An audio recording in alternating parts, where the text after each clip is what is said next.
do you live?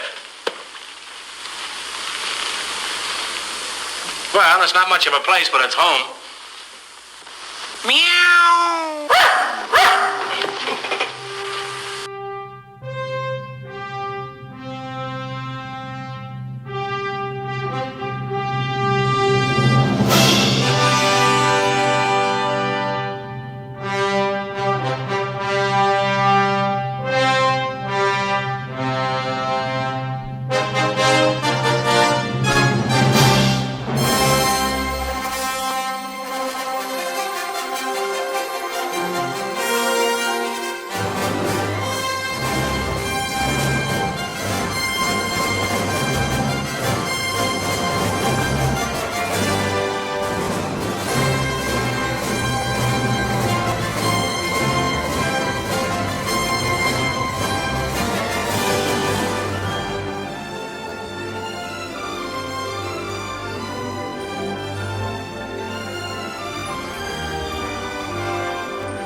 Schlaf, mein Kind, schlaf gesieder,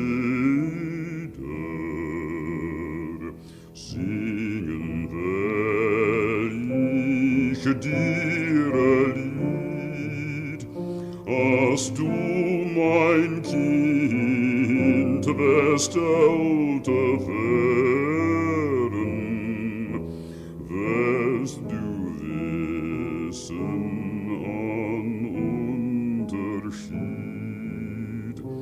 als du, mein Kind, wirst älter werden, wirst du wissen an Unterschied.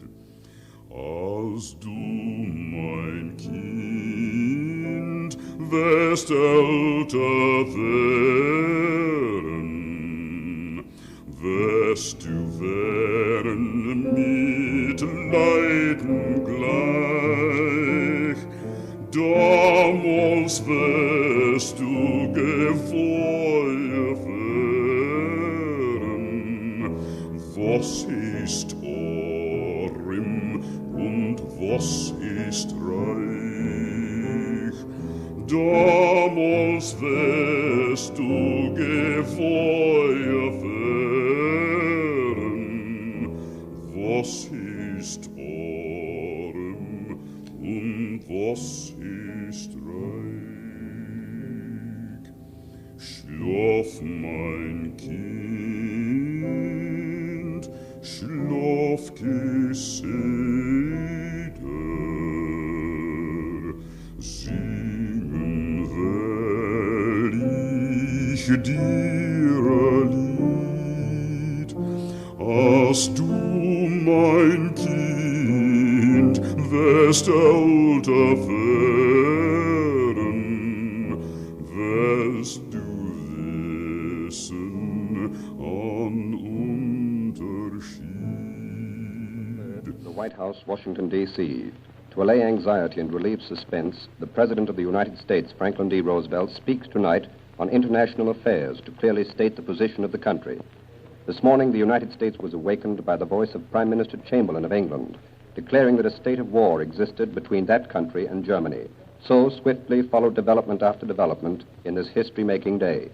And now, ladies and gentlemen, the President of the United States. My countrymen and my friends, tonight my single duty is to speak to the whole of America. Across the morning Until sky, all the birds are leaving.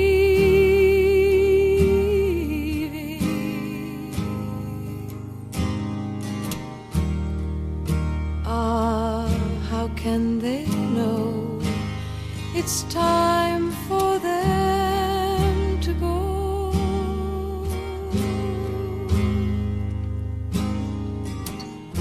Before the winter fire,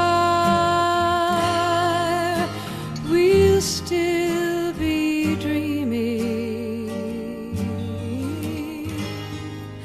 I do not count the time.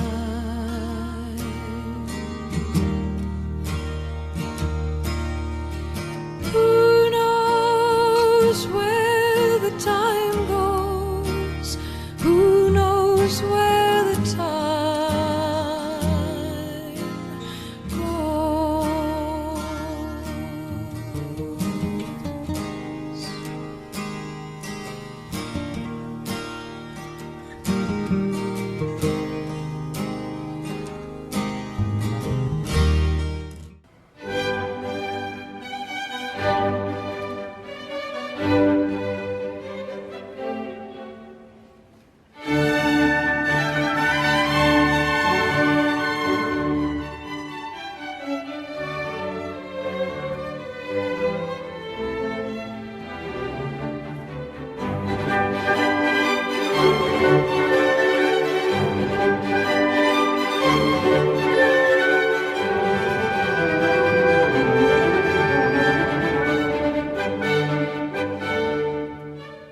It's like a dream to me now. I've come to look for America. I've come to look for America. I've come to look for America. I've come to look for America.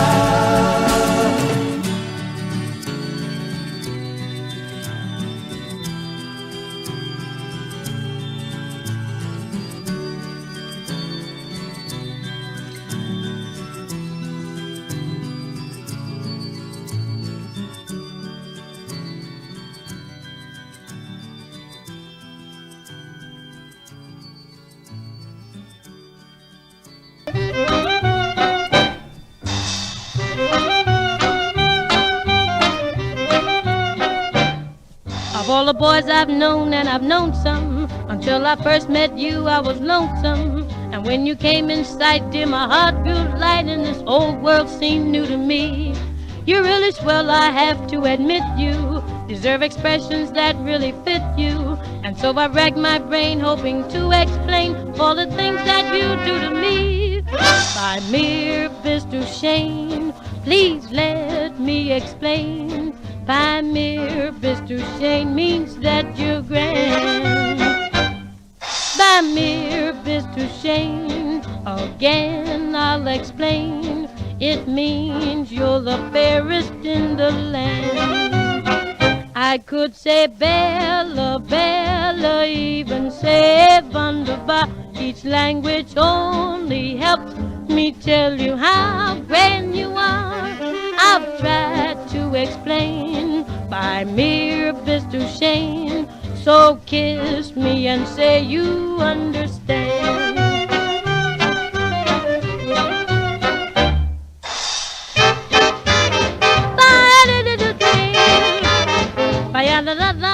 By me, Mr. Shane means that you're grand.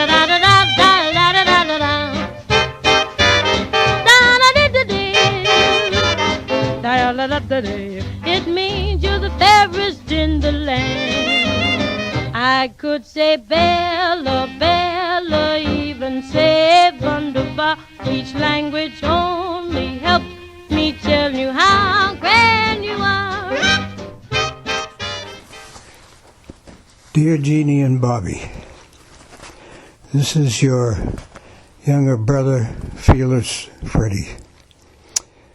I'm going to read to you a portion of Boston Boy, written by Nat Hentoff.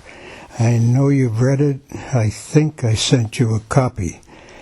I just thought you might fancy listening to some of the stories about Dorchester, Roxbury, Mattapan, Sunday's Candies. Nat wrote about Daddy from pages 45 to 59.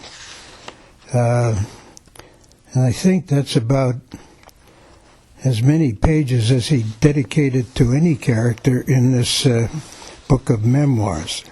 Here we go, starting on page 45.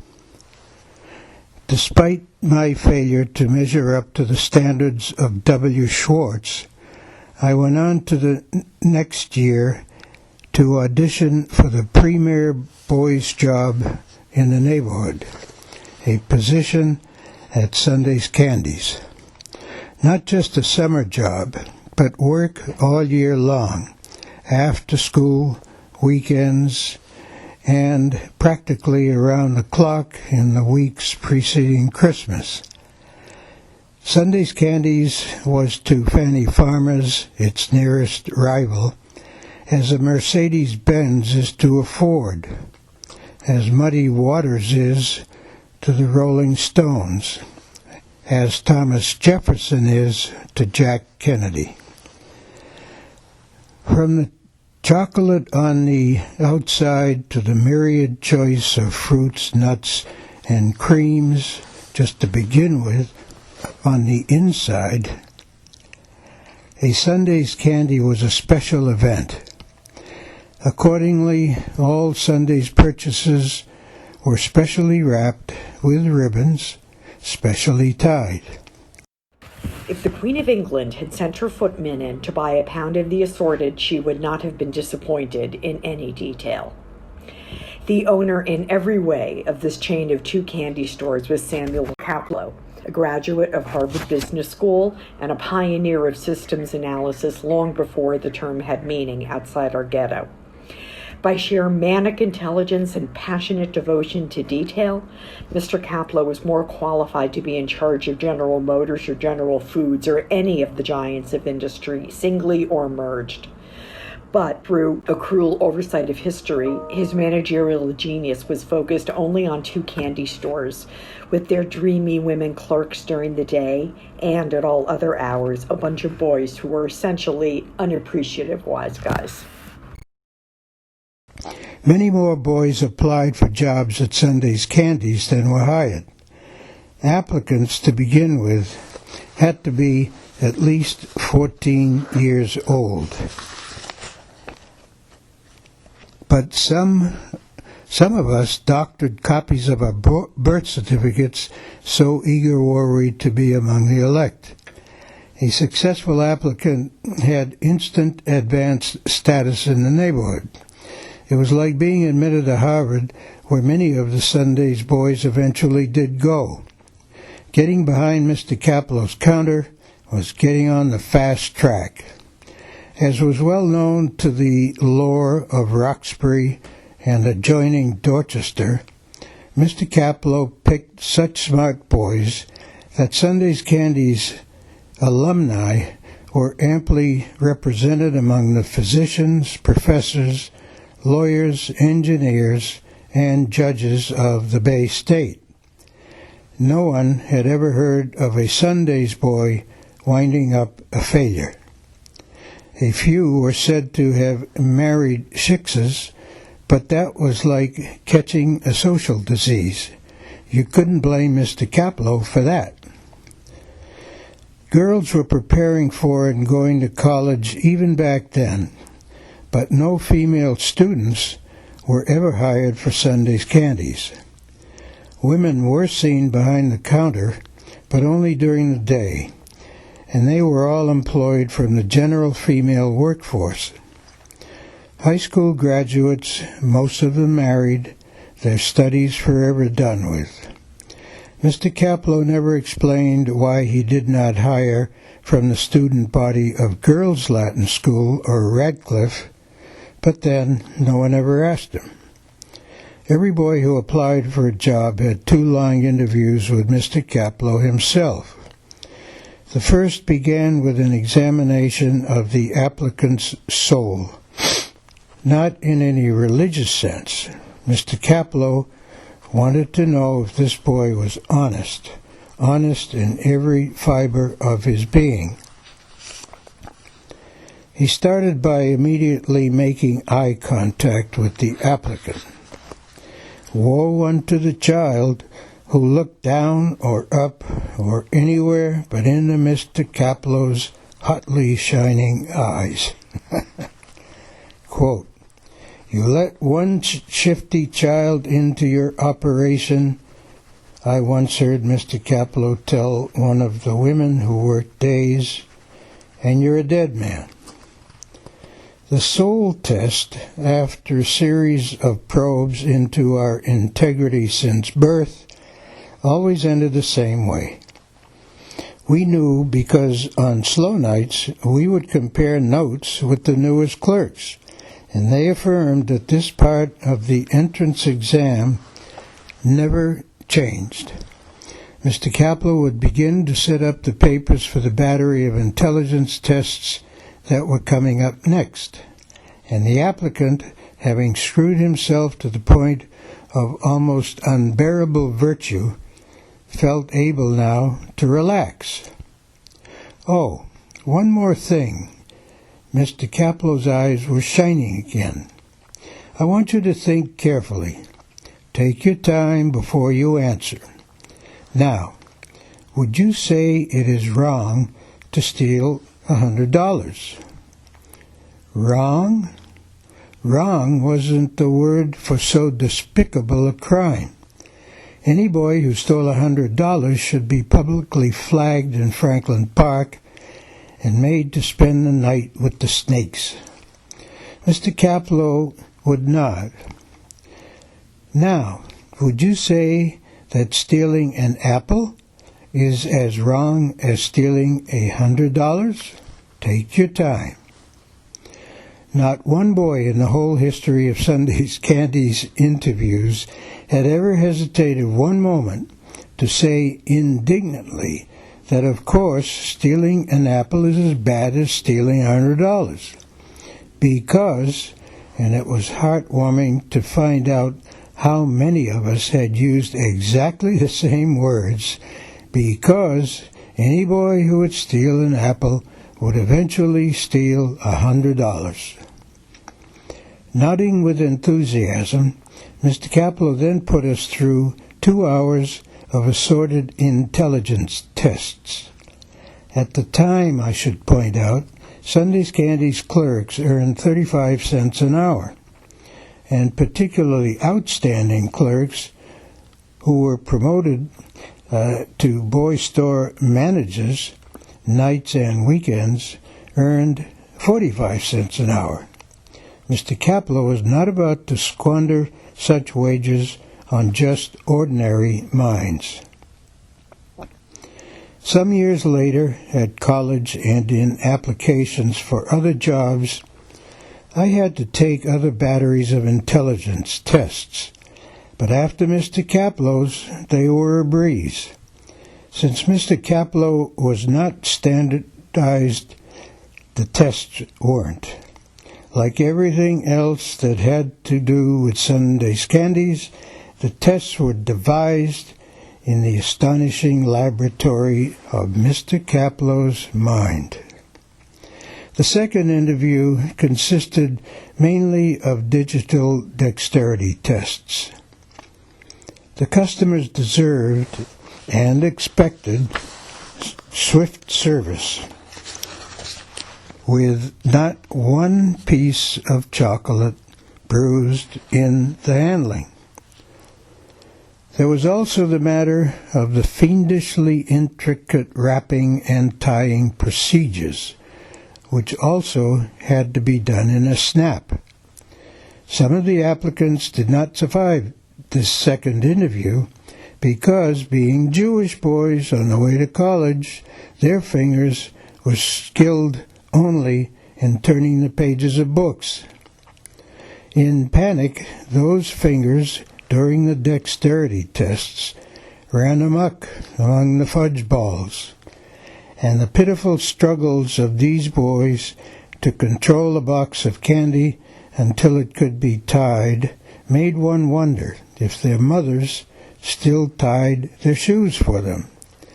I, however, a skilled musician who could handle the clarinet passages in Marsh Slav, while naming in my head every sideman who had ever played with Duke Ellington, had no difficulty with Mr. Kaplow's finger-busting exercises. There was only one more Kaplow criterion to meet: personal appearance. The clerks must be as sparkling as the candy, as the windows of the display cases, as the very sidewalk in front of the store. And I, to the ceaseless dismay of my father, constantly looked as if I were the apprentice to the herring man on Blue Hill Avenue. But to win this job, I appeared for both interviews, well-scrubbed hair, as carefully parted and smooth as Tyrone Powers, and dressed in a suit, white shirt, and tie. When I came home, my father, close to tears, said, I'll never see you like this again. The letter came. I was now on the fast track. Before being allowed to speak to a customer, however, I was put into training for a week, as had happened with New Sunday's Candy's clerks from time immemorial. My instructor was a night store manager, a student of the history of religion at Harvard Divinity School by day, and a student at all hours of the wholly uncategorizable Mr. Kaplow. During that orientation week, I learned how the candy was made, though not the secret formula, and was then guided through 2 huge books which all employees had to master. The first one, which had to be learned by heart, because Mr. Kaplow gave the clerks and managers frequent spot quizzes on its contents, was called the Manual. It contained all the rules of the establishment, from the number of pieces of candies each clerk was allowed to eat per shift, 1, to a list of phrases that had to be used when talking to customers. No variations were permitted. Good morning, or afternoon or evening. May I help you? Would you like this gift wrapped? Yes, the weather has been pleasant or unpleasant or changeable. I appreciate your point of view, sir, madam, miss, but I don't know anything about politics. Yes, the design on the top of each piece of chocolate tells what is inside it. Which would you like me to tell you about? The manual also defined the relationship between store clerk and store manager. No fraternization during work hours, although both were boys. The clerk and manager were equal only in the number of sheets of toilet paper they were allowed per shift, 10 each. The second thick volume consisted entirely of inspirational articles from various periodicals and books. tales of self-made giants of industry who, as boys, had parlayed pluckiness, utter truthfulness, and unquestioned loyalty to their employers. All of this having led to their present richly deserved and enjoyed eminence. The 2 volumes were the only reading matter we were permitted on the job. If all of our appointed tasks had been completed, and if there were no customers in the store, we could take a bit of wholesome pleasure in testing our mastery of the rules in the manual. Or we could dip into the 2nd volume's exciting true adventures, which should make us proud to have this chance at so early an age to follow the path of these grandly self-reliant Americans. Actually, as an admirer of Horatio Alger, I quite liked these stories, much to the scorn of some of my hipster colleagues. If, on the other hand, any of us were caught reading anything but these sacred books on the job, we would be drummed out of the service. Reading that did not directly bear on the improvement of a boy's work was reading that distracted from the boy who, being distracted, could be rude to a customer, who could tell other customers about the rude boys behind the counter. And that is how Sunday's candies would be brought to ruin. We paid as much attention to this rule as we did to the equally insistent regulation that employees who eat no more than 1 piece of candy a night. We were all going to school, and whenever there was no business to take care of, we would take turns hiding in the back of the store with our textbooks or other assigned reading.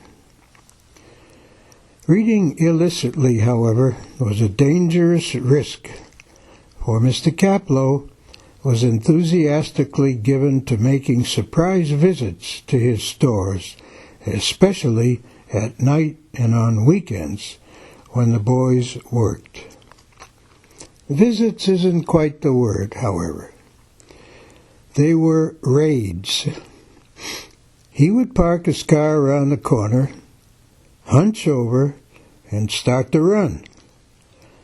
The first we would know we were in for another lightning inspection was when one of us saw Mr. Kaplow's high-crowned pearl gray felt hat skimming along the outside window of the store like the fin of a shark on its way to the door.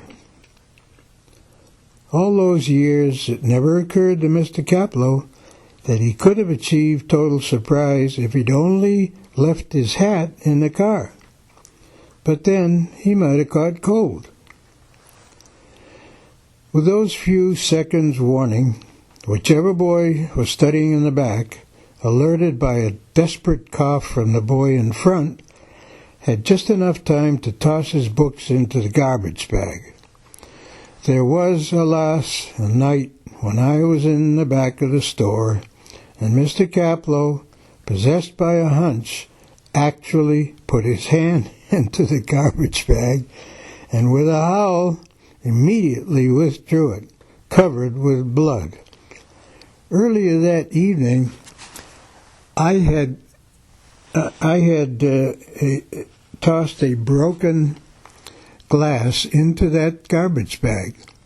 Failing to wrap broken glass carefully in heavy paper and put it into a separate container was a violation of the manual, as Mr. Kaplow reminded me at great length that night. He did not, however, plunge his hand into the garbage bag again, and my Greek grammar was never exposed, though from that moment on It did have traces of our founder's blood on some of the pages. Along with trying to trap covert readers, Mr. Kaplow had an overflowing agenda on these raids, like running his forefinger over the tops of the outside of the display cases in a passionate quest for dust. He also checked to see if any tray of candy was less than brimming, and if a customer came in, he scrunched himself into a corner and, under the conviction that he had become invisible, listened to every word we said to the customer. If we strayed, however slightly, from the lines allotted to us in the manual, we had to explain why in a seminar that Mr. Kaplow conducted as soon as the customer left. No explanation was ever satisfactory. As might be expected, the concentration required by these raids was so fierce that nothing could deflect or distract Mr. Kaplow from his rounds. A few of my more daring colleagues, however, would occasionally test Mr. Kaplow's power of concentration. Staring at the chocolate-covered cherries, for instance, Mr. Kaplow would automatically, he prided himself on being a gentleman, ask after our health, before also asking why 2 of the candies were upside down. "How are you, W.A.?" he would say. Mr. Kaplow always addressed us only by the first 2 letters of our last names. This neatly precluded even the possibility of any sort of personal relationship between him and any of the boys. When you call someone W.A. all the time, it's hard to remember he's a boy at all. In any case, on some of those raids, W.A., after being asked the state of his health, would cheerily reply, "Fine, Mr. Kaplow. They're sure it's cancer, but they think I might have another month or 2. Glad to hear it." Mr. Kaplow, staring at the display cases, had now found 2 more chocolate-covered cherries in unseemly positions. "W.A., I want you to come around here and see what you've allowed to happen with the chocolate-covered cherries. If you were a customer and you saw the slovenliness of those candies right here, would you buy anything in this store, or would you speed yourself to the nearest Fanny Farmer's?" W.A. spoke into the void. "I would throw up, Mr. Kaplow. And right over here, look at the fudge balls. Bruised. Mr. Kaplow kept talking in his customary nasal timbre. He also talked habitually out of the side of his mouth, like a mobster who had taken over a candy chain. Invariably on these delightful visits, Mr. Kaplow would take particular care to see how well the clipboard duties had been carried out. Everybody on each shift had a long, narrow board to which a large clip was attached. From the very top all the way down to the bottom of the board were typed instructions, and these had to be followed in exact order from the beginning to the end of the shift. At the top of the clerk's board, for instance, were instructions on how to sweep the sidewalk, including how to hold the broom. Farther down, the clip instructed the clerk to wash his hands and then to wash the outside display cases, the inside display cases, his hands again, inside and out, and so into the evening. On one very special occasion, all of us boys were invited to Mr. Kaplow's home. We suspected that he had read in one of the journals of industrial psychology, to which he was addicted, that an employer could increase the efficiency of his workforce if he showed his employees that he, just as they, had a home and family whose welfare, just like theirs, depended on the health of the business which nurtured them all. As we were shown into the large Kaplow kitchen, we were astonished. But why should we have been? To see hanging on the wall next to the door a long narrow board with a large clip attached to it. And sure enough, the board, line by line, described Mrs. Kaplow's daily duties from the time she came into the kitchen each morning at 7:12. As we looked around the spacious kitchen, it was then no surprise at all that everything was in precise, shining order. Pots, pans, cups, glasses, cutlery, and Mrs. Kaplow herself. There came a time, however, when this marvelously designed chocolate-covered industrial microcosm was blighted by greed, as Mr. Kaplow mournfully told the story through the years.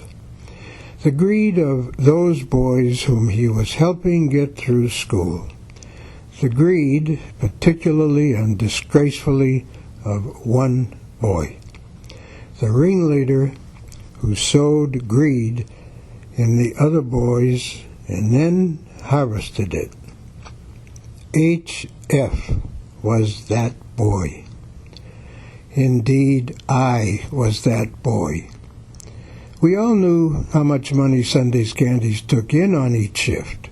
Each store manager's responsibilities at the end of his list of clipboard duties at closing time included counting the cash and putting it into the safe. And the store manager would tell his clerks what the night's take had been, because despite the manual's command to the contrary, the store managers did fraternize with the clerks. Those could be long nights, so the older boys turned out to be the mentors of the younger ones about everything from calculus and the Wars of the Roses to why Christian girls at Radcliffe had such milk-white skin. Because, said one store manager, a Harvard divinity student, Christian families who send their daughters to a place like Radcliffe have money. Therefore, even during the Depression, their daughters had been nurtured from the start on ample amounts of milk and cream. Unlike some of the rather leathery Jewish girls from neighborhoods like ours. In any case, it was easy to add our knowledge of Kaplow's night receipts to the financial data we extracted from women who worked the day shifts. On top of all that, with the bountiful profits Mr. Kaplow enjoyed from various special days of the year. On Mother's Day and Thanksgiving Day, for instance, customers were lined up down the block and 5 deep inside the store. And Christmas, Christmas. For several weeks beforehand, while we were still in school, we boys worked not only our regular evening and weekend shifts, but also late into the night, every night, filling large orders from department store owners, factory owners, and a number of banks throughout the Boston area and other large-scale employers. A gift-wrapped 1-pound box from the Tiffany's of candy stores appealed to these bosses as being far more tasteful to distribute to the workers than something as vulgar as a cash bonus. There were so many orders to fill that as soon as we boys were on Christmas vacation from school, we worked not only evenings and late into the night, but during much of the day as well. Initially, we had no first-hand knowledge of Kaplo's profits from this pre-Christmas assembly, line manned by Jewish child elves, because those receipts were not part of regular store sales. But in our innocent desire to take even further pride in the resounding achievements of Mr. Kaplo, we got the bookkeeper to brag in detail about the grand rush of income from the big special orders. During my first year at Sunday's Candies, I started brooding about us boys being paid as boys while making very grown-up profits indeed for our employer. To the neighborhood, however, Mr. Kaplo was our beloved benefactor. So many boys had worked their way through the very best schools because that man cared about those boys. On the other hand, I started saying to my colleagues behind the counter, how many of the adults praising Mr. Kaplo's boys' town would themselves work for 35 cents an hour, 45 cents if they were store managers? We boys needed a union. It did not seem likely that any of the unions I knew about would be interested in organizing a bunch of kids. So we would create our own union, and I, a store manager by then, organized it. Our demands would be simple: 10 cents an hour more for clerks, 10 cents an hour more for store managers, and a bonus, the details to be negotiated for our practically round-the-clock labors during the weeks before Christmas, an ordeal that must be in violation of state, federal, and God's child labor laws. In fairness, in decency, surely we should have a bonus in cash, not in candy. And if Mr. Kaplo said no, we would strike. And that was the beauty part of our strategy. Our demands would be presented at the end of November. There would be a week for negotiations, but absolutely no extension. If he preferred to continue to abuse his child workforce, we would walk out just as the big Christmas orders were coming in. There was no way Mr. Kaplo could train enough scabs in time to fill those orders unless he didn't care that the candies would be squashed into each other. Fudge balls penetrated by chocolate-covered lemon peels. Coconut balls drenched in pink sauce from smashed chocolate-covered cherries. But Mr. Kaplo did care deeply about the quality of his product. He would have to surrender. When I presented the demands, Mr. Kaplo looked at me as if I had stolen both the apple and the $100. He was disappointed, terribly disappointed. In me, in the two boys with me, in all the boys who had entered into this cold, unfeeling conspiracy. It probably had been, a mistake for him to hire bright boys in the expectation that they were mature enough to understand the dynamics of business, the mutual trust between worker and employer that was at the heart of every successful enterprise. We not only expected the speech, but for weeks we had taken turns delivering it, although no one had been able to get all the way through his impersonation of Mr. Kaplo without breaking up. But on this day, in the real world of industrial relations, the three of us listened to Mr. Kaplo's tale of sadly misplaced faith without expression. After a quarter of an hour or so, I said that we expected to hear from him before the deadline, but if we did not, we would do what we said we would do. Mr. Kaplow thought he had a way out. If he could turn the ringleader around, the rest of this kid union would collapse. Now, how do you get the ringleader to understand the injustice of what he is doing, the base ingratitude he is revealing? How do you get him to realize that he can destroy the company? If the business disintegrated, not only would those smart alecky boys not get a raise, they would not have a job, and generations of worthy boys to come would not have a job at Sunday's Candies. How do you get common sense into that boy who calls himself a union organizer? You talk to his father. Mr. Kaplow called my father and asked if he could come to our home on a matter of great importance. He would rather not say what it was on the telephone. That very evening, I looked out of my bedroom window and saw Mr. Kaplow parking his car in front of the apartment house on Howland Street. And out he came, not on the run, as was his usual nocturnal custom. In fact, he just stood there for a while, tapping his high-crowned pearl gray felt hat in thought.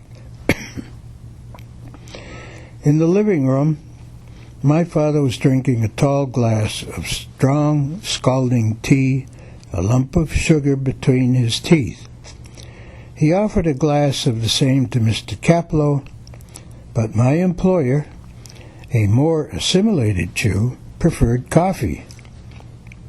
Crouched in the hallway outside, I saw and heard it all. Mr. Kaplow, sounding as rabbinical as he could, spoke to my father of the painful, painful history of the Jewish people. Yet, despite the agonies, the massacres, the expulsions, we have been able to do so much more than survive because we are a people. We support each other. We do not abandon each other. In the important things, we trust each other. But H.E., that is, Nathan, has forgotten what kept us Jews together.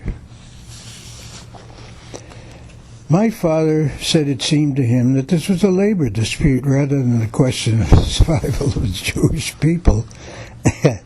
Mr. Kaplow pushed the history of the Jewish people aside and spoke as one man with family responsibility to another man with family responsibilities. If he were to yield to these boys, Mr. Kaplow said to my father, then they would ask for more and more. You could see it all over the place. Businesses closing down because of unions. What, after all, is to prevent these boys from blackmailing me every year at this time? Trust, my father said, and a fair contract. Mr. Kaplow tried another route. Quite apart from the unfairness of this attack on him, quite apart from the selfishness of these boys, did my father think it was a good thing for his son to begin to get a reputation as a, how to put it, troublemaker? Actually, my father answered, I think this shows a certain leadership quality in Nathan that until now I wasn't sure he had.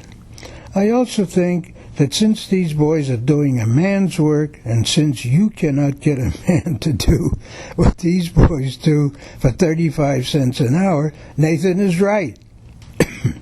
Mr. Kaplow, picking up his high-crowned gray felt hat, rose, thanked my father for the coffee, and started to leave. Tell me, my father said to him at the door, Where will you find replacements for the boys? Mr. Caplow glared at him. Many boys will jump at the chance to work at Sunday's Candies. In this neighborhood, my father said, in this neighborhood, where is there a boy who will cross a picket line? There was no strike. We won our raise. We lost the demand for a cash Christmas bonus. Mr. Caplow said that would be giving away the store, and he would close down rather than submit. Next time, we said to ourselves, next time, you'll submit. But Mr. Caplow did not continue his fabled Christmas present for each clerk and store manager, a 1-pound box of candy. Each of us packed his own, muttering what strength we had left to jam the maximum amount of candy, and then some, into a 1-pound box. Indeed, it was a chain-wide competition open to all clerks and store managers to determine the master candy stuffer. Traditionally, this tournament took place at each store when we were closing up on Christmas Day. The clerk or manager with the most candy, in whatever shape, to his Christmas box won a prize. The esteem of his fellows manifested in a rain of huzzas and 3 bonus gift boxes for girlfriends, mothers, or even aunts. The latter dividend was awarded in the name, if not by the expressed desire, of Samuel Caplow, who never did learn what we had made of his 1-pound Christmas gift. I had never won one of the Christmas prizes, but my last year at Sundays, I was sure I was going over the top. In a manner of speaking, by the rules, the 1-pound box, no matter how many pounds actually wound up in it, had to be packed in a way that allowed it to be closed. My box weighed in at 3.5 pounds, but I was topped again, this time by a new clerk whose grotesquely misshapen box contained 4.25 pounds. The cover did not exactly fit 2 of the corners of his box, but it did stay on. The store manager that evening, the longtime graduate student at Howard Divinity School, awarded the prize. There were tears in our eyes, tears of exhaustion. The manager pointed to the new clerk and urged the rest of us, spent as we were, to recognize the spiritual significance of what had just happened. It is the faith demonstrated by this boy, said the store manager, which should inspire each and every one of us. Granted, there is a slight flaw to his completion of the task, but, my children, consider the power of the Spirit that has been able to pack 4.25 pounds of candy into a 1-pound box. Let us pray that Spirit enter into all of us, and may God bless us, everyone. End of page 59.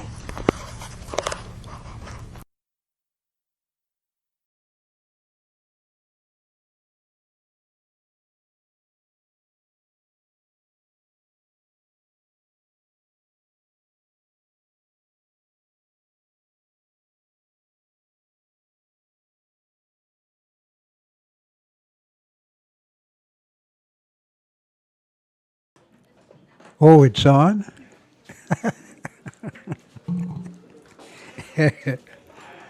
Let's see. Work your fingers to the bone. What do you get? 2, 3. Bony fingers. bony fingers. There are two versions of my birth. Both are exaggerated and untrue. The fact is, my mother had a headache.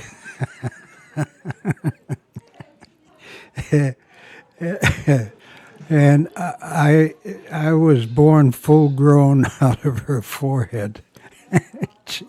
And after I got there, she says, "Oy, I thought I had a headache before." Now I can look at this. The other version is that I was left in a basket on my parents' doorstep on the third floor of 19 Abbott Street in Dorchester, Massachusetts. I went there recently to look at it, and the whole place was gone. It was just a hole in the ground. So anyhow, the version is that they opened the door in the morning to go to work, and there was a basket there.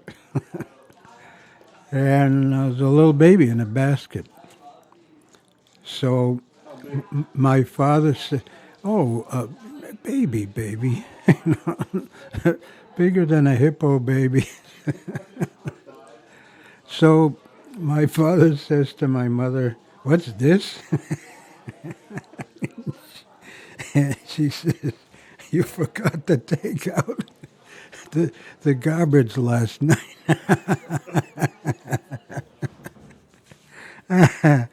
So Uncle George came along. He says, "Oh, he was born in the elephant zoo at the park," and the elephant keeper asked if he could leave the baby at our doorstep, and I said yes.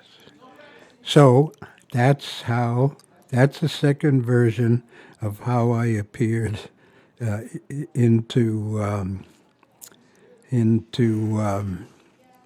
whatever.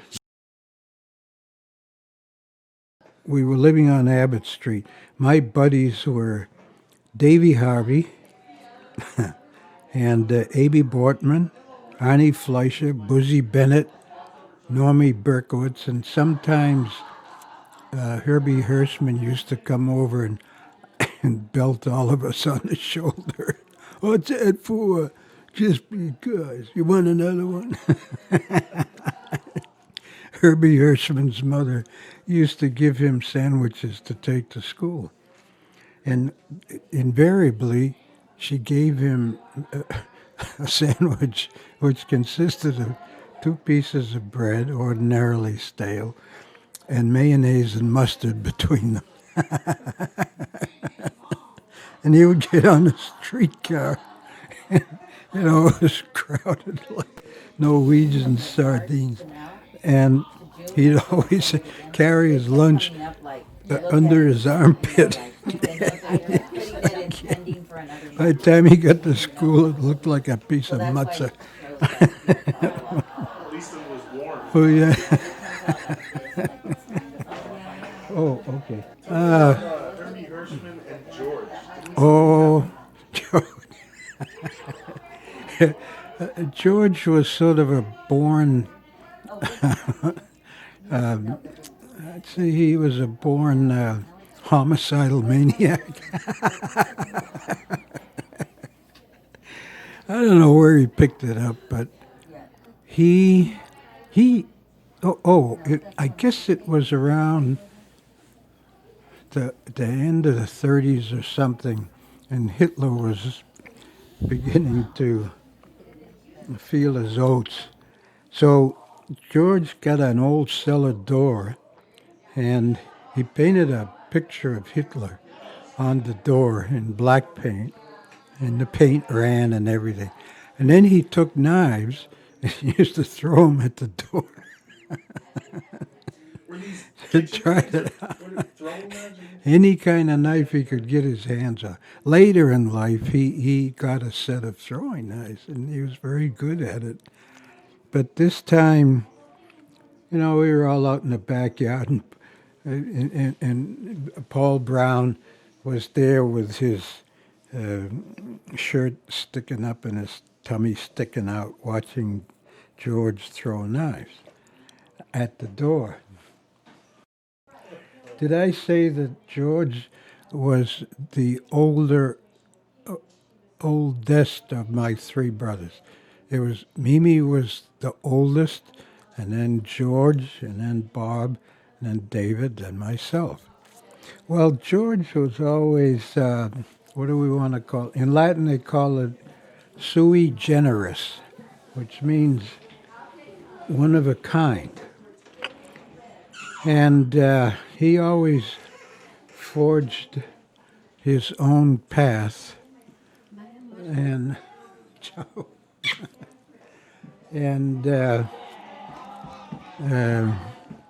forged his own path. So Herbie Hirschman came by, and Herbie, his destiny in life was to be the biggest pest the world has ever known. So he came by and he jeered and sneered, kinds of whatever's nasty remarks at George. George picked up a pitchfork and he aimed it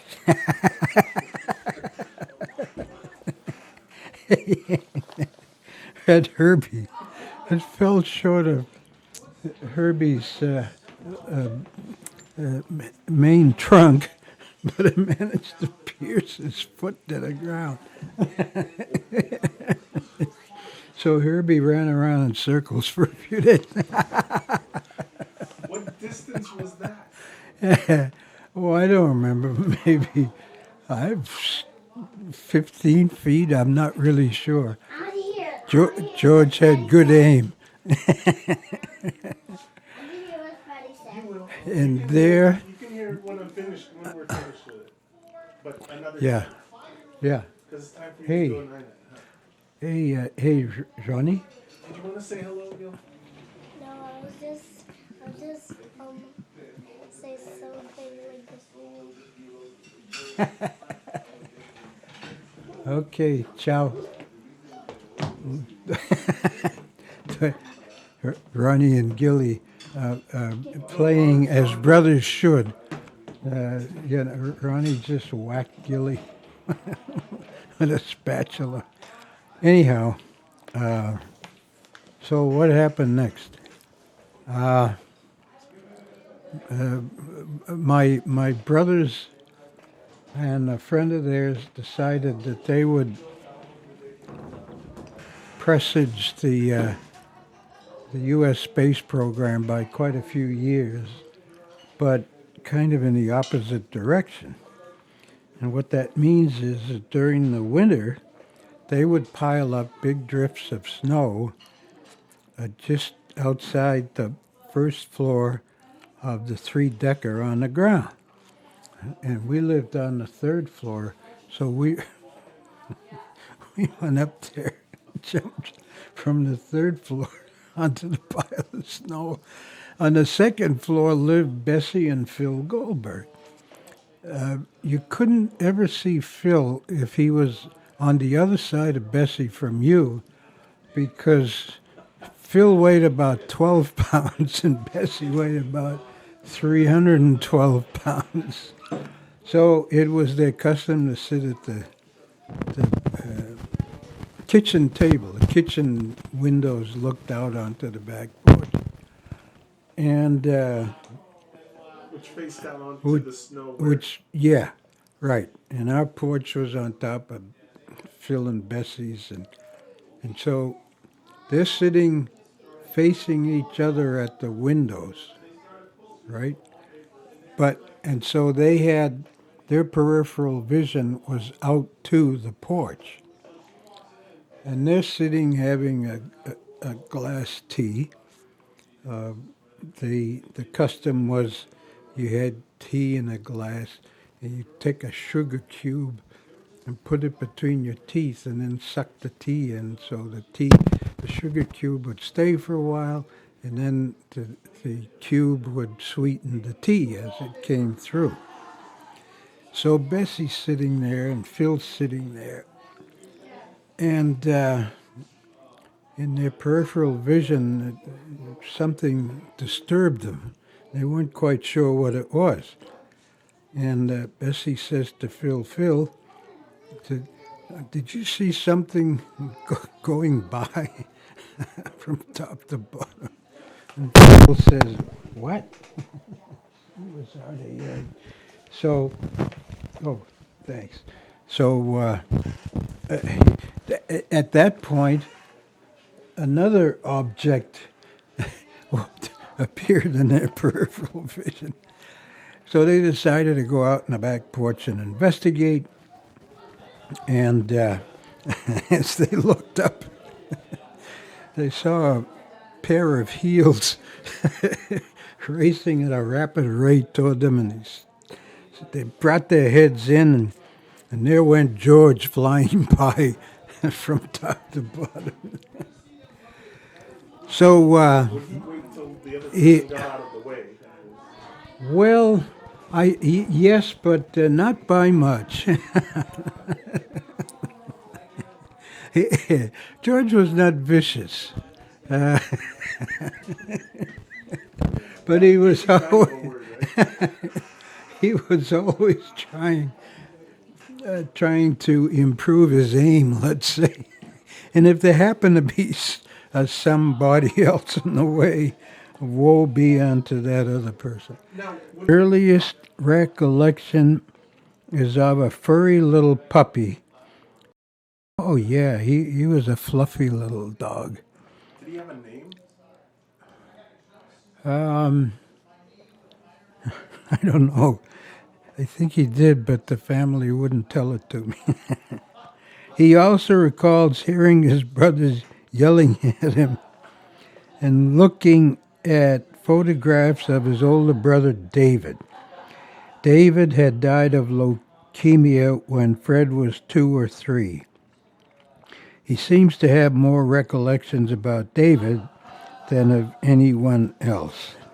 Thinking backwards, walking backwards, saying words backwards. Into a mirror. Into a mirror.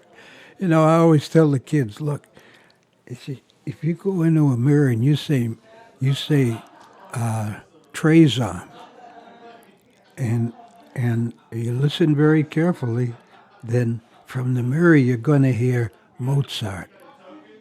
And they say, yeah. I say, go ahead and do it. So the kids run in the bathroom, Trezon. You know, a couple of minutes later they come out and say, doesn't work. Okay, so I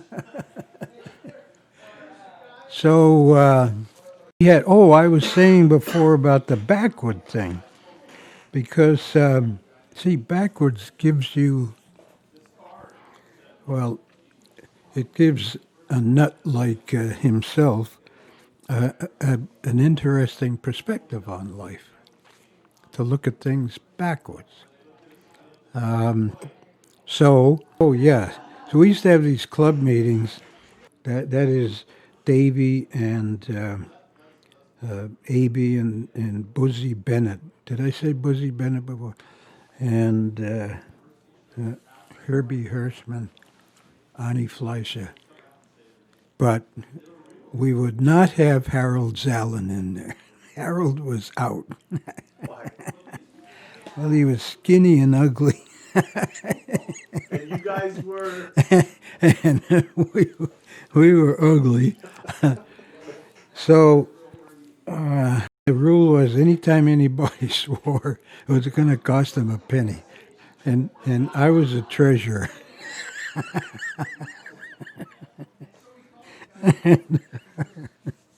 So our meetings consisted of nothing but nonstop profanity. You were busy.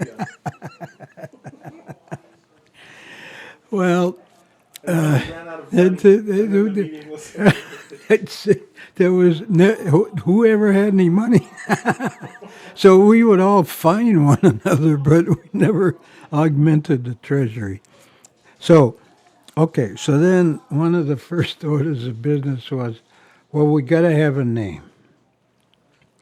All right. And we went through a bunch of names and nobody knew anything, could come up with anything. So finally, I thought to myself, well, no names. You know, nobody came up with any names. No names backwards is Seminon. So we called our club Seminon. And we stood in front of the mirror to see if it would say no names. The club disbanded shortly after that. Me. You should have auditioned for the Aristocrats. Anyhow, so I would walk to school and to the kindergarten, and one day I remember I got to school in the kindergarten. I raised my hand to the teacher and said, "Teacher, I gotta go to the bathroom." She wouldn't let me go. And I raised my hand again. Like, "Teacher, I gotta go to the bathroom." She wouldn't let me go, so I shit my pants. So did Joey. Was this like in first period or was this in second? What else? Did you have hand-me-downs or? Yeah. I did. I don't remember getting any new clothes. I probably did, but I don't remember. Did you play any sports with your brothers or your friends? Well, we, huh? Oh, Buck. Oh, yeah. Well, no, Buck Up. Well, okay. So it's this game called Buck Up where, like you can have 3, 4, 5 kids play or whatever. Often there were just 2. We're going to have a game and they're trying to figure out who's going to be the captain or who's going to be on this side or the other side. So they play Buck Up for it, and it involved the kids would throw out only 2 fingers, either the first 2 fingers, and you throw out either 1 finger or 2 fingers or no fingers. And then one of the kids would call odds or evens. See, before you put your fingers out, 1, 2, or you say odds or evens, and then 1, 2, 3, Buck Up, and you put your fingers out.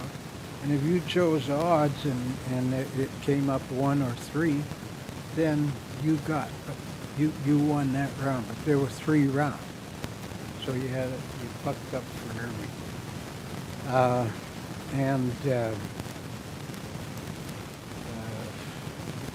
We also had another game called Geography or Territory, and that involved playing with a jackknife. So it was on bare ground, and you would draw a big square or rectangle, and again 2, 3, 4 kids could play. The idea is you took a jackknife and you threw it in the ground inside the square or rectangle, and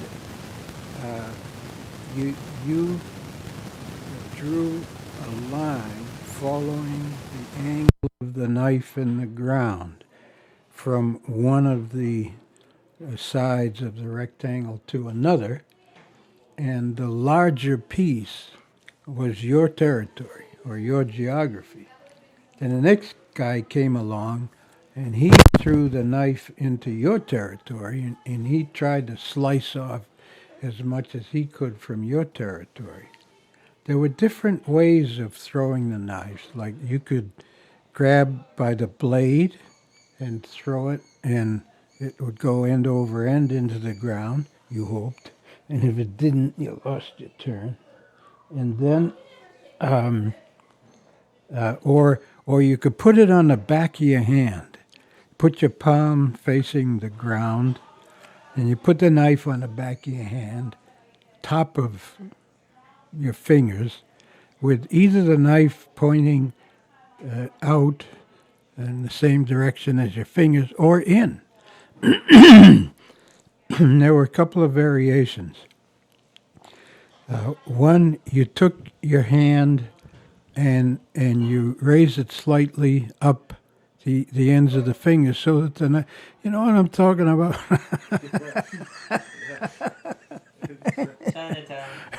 I don't know if anybody's still listening to this. So yeah, and then you just quickly flicked your hand down, and the knife would either flick over and land in the ground, you hoped, or not. And so, and then there were a couple other variations. So that was territory or geography, and the mothers were always looking for fingers that they were sure would. They told us time after time, "You gotta cut your finger off," and I'm not gonna put it back on, or I may stick it in your ear. So, yeah. So that was geography, and then there was let's see, sports. What other sports? Oh, you went down to Franklin Field in the wintertime and ice skated, and they used to flood all of Franklin Field. Big place. Just was put covering of water over it, and it would freeze. And they had lights on part of the field. So it was baseball and whatever, football. There was a field house down there, Franklin Field House, and you could go inside there and you put your skates on there, and you always skated with your shoes. You tied your shoelaces together, put them around your arm or around your neck, that you didn't get garroted, and then you'd skate. So. It was a lot of fun because it was very fascinating lighting conditions at night. You had the lights, and it was wintertime and dark, and The wind was blowing or snow. sometimes it was snowing, sometimes the wind was blowing. There were always a lot of kids out there, and usually a fight or two. And get up hockey game here and there. And one night I was out there. And I fell through the ice,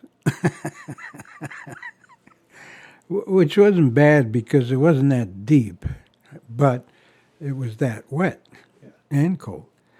So I can't remember if George or Bob were with me and they were supposed to be watching me, but in any event, I got out of the ice. I got out of the water and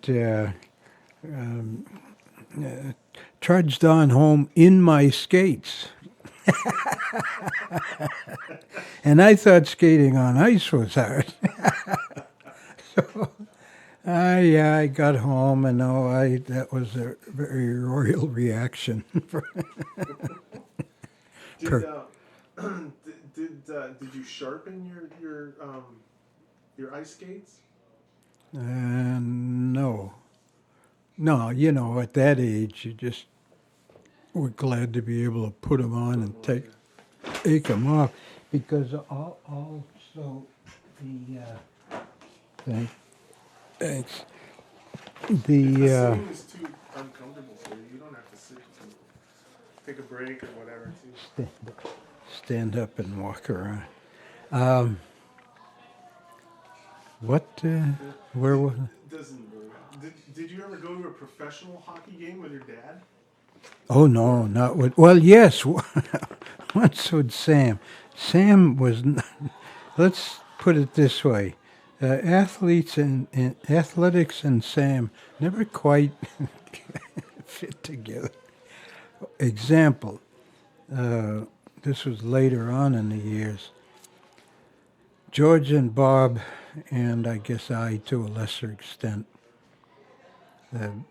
persuaded him to come out on the tennis court with us and hit the ball. Well, slight background digression. Sam always wore a shirt and a tie and a suit. And he never took off the tie during the day, except in the middle of summertime. Sometimes he would take off the tie, and if he was really adventurous, he would actually roll up his sleeves very neatly on each of his arms, but never more than 2 turns. So I think this time we were out on the tennis court, and George, who was not too patient and not too tolerant. Fortunately, he had a tennis racket instead of a pitchfork. But so he hit the ball, and my father would stand in the middle of the backcourt, and George would always hit the ball away from him. You know, he wanted to win. So my father would never retrieve the ball, and George would get increasingly, exponentially infuriated with my dad. He'd say, run after the ball, you got to hit the ball, you got to go for it. And my father would, in a very dispassionate voice, would say, well, if you don't hit the ball to me, I can't hit it back to you, which was his version of tennis. Okay, sports. And, and the hockey game, yeah. One time I think it was George and I, maybe my Uncle Jaime, and my dad, the dentist, yeah. More of whom later. Great man. Did us all a great favor early in life. So we go to the hockey game, and Uncle Hyde got rink side seats, Boston Bruins and who knows, Montreal Canadiens and stuff. Now, hockey games in Boston, I don't know about other places, but they could get pretty rowdy. Sam was not a rowdy type. Sam was, I'd say, more on the run and hide type. Roughness was not in his bag of tricks. So we were sitting in the first row, rink side,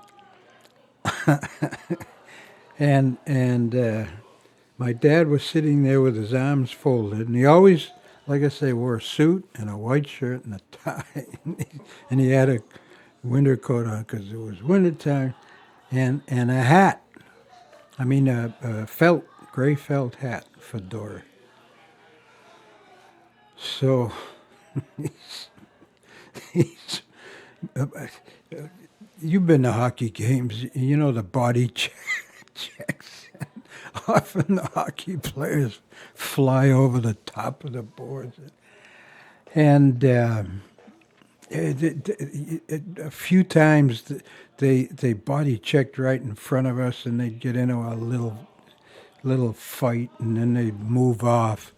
But one time, that was okay. But one time, the puck comes sailing.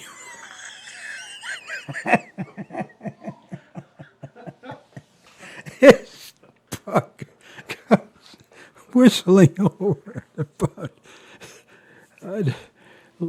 light speed, and and it whacks the back of the chair right beside Grandpa.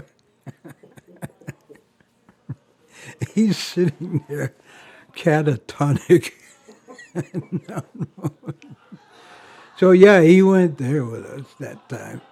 The puck never hit him. No, unfortunately, I think.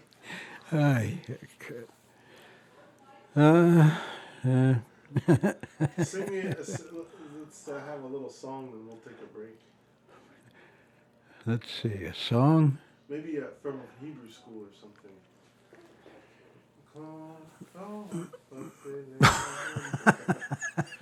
Speaker should be here.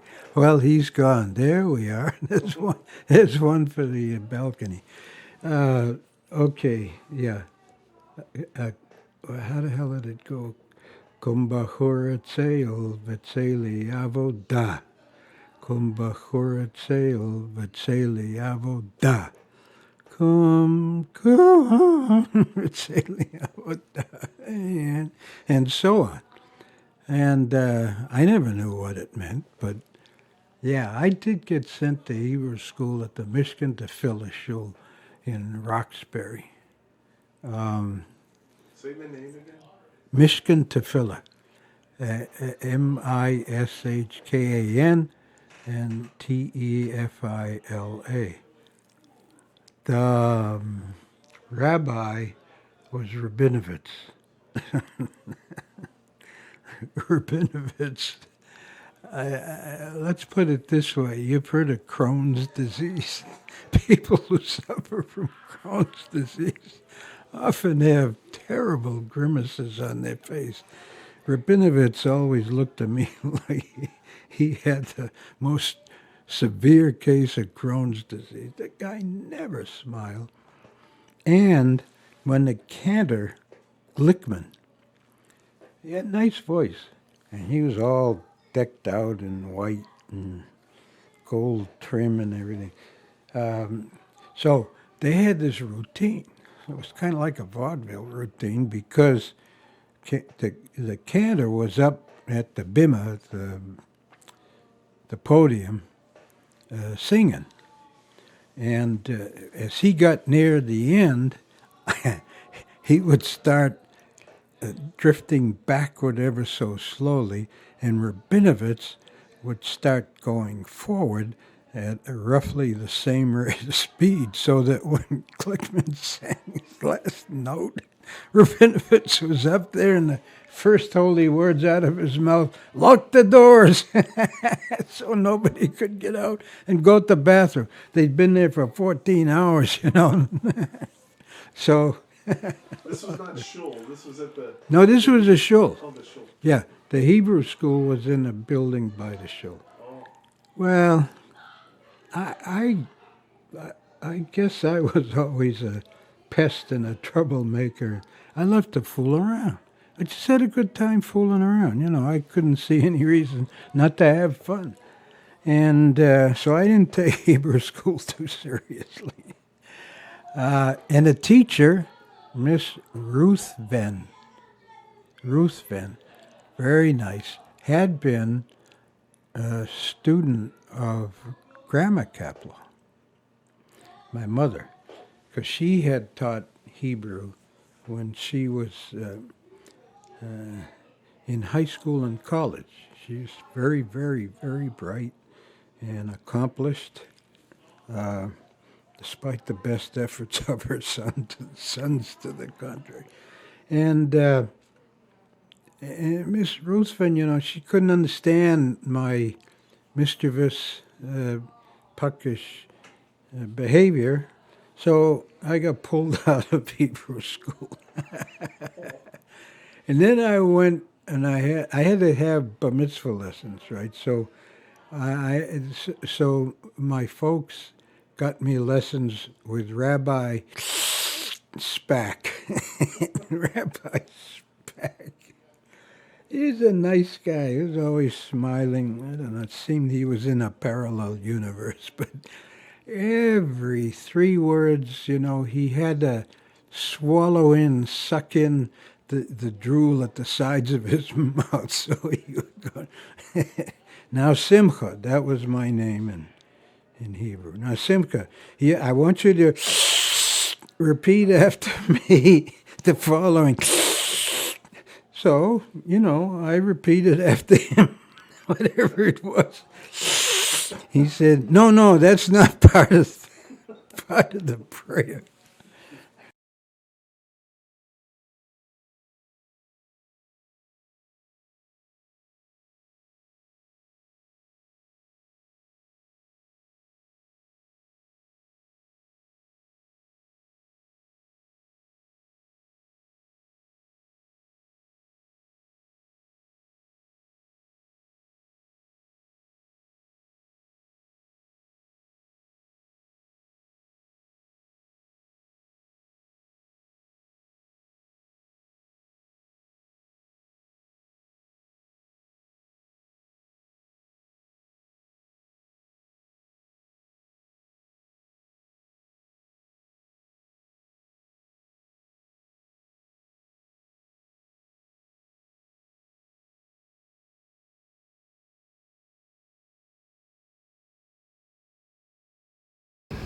When my Edgar was a navigator, he was so happy.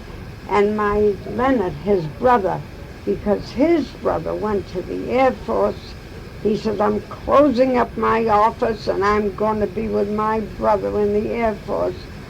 So Leonard became a captain of dentistry in the Air Force. Oh, he did beautiful work. So everybody wanted him to do their work and their wives' work, Mm-hmm. However, the Japs attacked my Edgar's plane, shot the plane down. Everybody was killed except my Edgar and the pilot. But fortunately, they had the dinghy, one of those rubber things. My Edgar was in the Pacific with all the alligators around him, a day and a night. How he survived, nobody knew. His leg was bitten, but he threw them these big sharks. Then a half an ear was missing. I don't know how the other one that was with him died. He was the only one left in that dinghy. Fortunately, a plane flew over. Not a plane. Rescue plane? No, one of those small planes, searching for the plane for what? And they saw my Edgar in this dinghy, half gone. They pulled down and pulled him up. And when they pulled him up, they got him to Australia. They didn't know where he came from, what went Australia in a hospital. The boy, his whole leg, they thought they'd take off, but they didn't. And there he is in Australia in a hospital, nobody knows where. They announced, your son, Mrs. Green, missing. Oh. My mother went to shul, I went to shul. It was a miserable night when they reported him missing. They didn't know he was safe. Finally, a doctor came around to visit the patients at that hospital. So the doctor said to him, young man, the way you talk, you're from the States. He said, yes, I live in Brookline. The doctor said, I live in Newton. Finally, the doctor said, I'm taking you out of here. I'm bringing you to the States. And that doctor took him out of Australia, had them shipped to the States. That was a miracle. Then that night, I had it in the paper. Who reads the paper? So someone from Newton calls up and said, Mrs. Green, they found your son. Oh my God, what went on? Am I where, what? He says, I can't tell you where, but they found him in Australia. Now, is that a history? It's a miracle. Then my Edgar came back and his father said, son, I don't care what you do, whatever it is. So finally they had an uncle that made all kinds of plaques of ivory, not ivory, of bronze, of this, sold it to Jones on Beacon Street, all those high-class places. And the uncle retired and gave him that business. He got married to the girl that waited from Rosalind. And he kept at it, but he didn't like it. It wasn't the kind of work for Edgar. And now he went into business of a factory of vacuum cleaners and things like that. And they made him vice president with a beautiful office of carpet and paintings. And they're a very big factory, and they made him vice president. Now that is a good job. He was married, had a baby, so what happens? The liquor people from Canada, Shenley, buys up that factory. They offered Edgar a job. He didn't like it. So Edgar left and went in business for himself. He lives around the corner in a beautiful brick building. Only had one daughter. She's a school teacher. And he only sells carloads of merchandise. If you want a vacuum cleaner, the carloads. And he's doing pretty good, but he's a sick man. And what killed him altogether is my sister dying. That's the only one left. In the Greenback family, he's the only one left. They're all dead. So that's who I got left. Well, you have all of us, you know. You have all of us. Now, who is this? You recognize that? Wait a minute.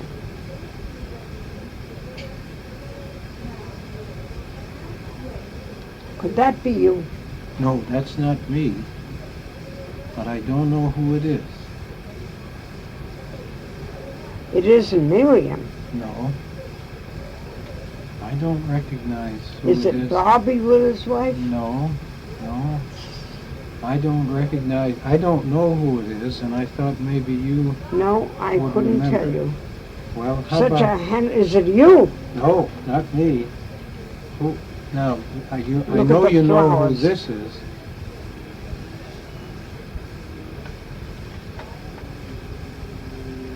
Well, I hope you know who It that is. isn't Bobby, is it?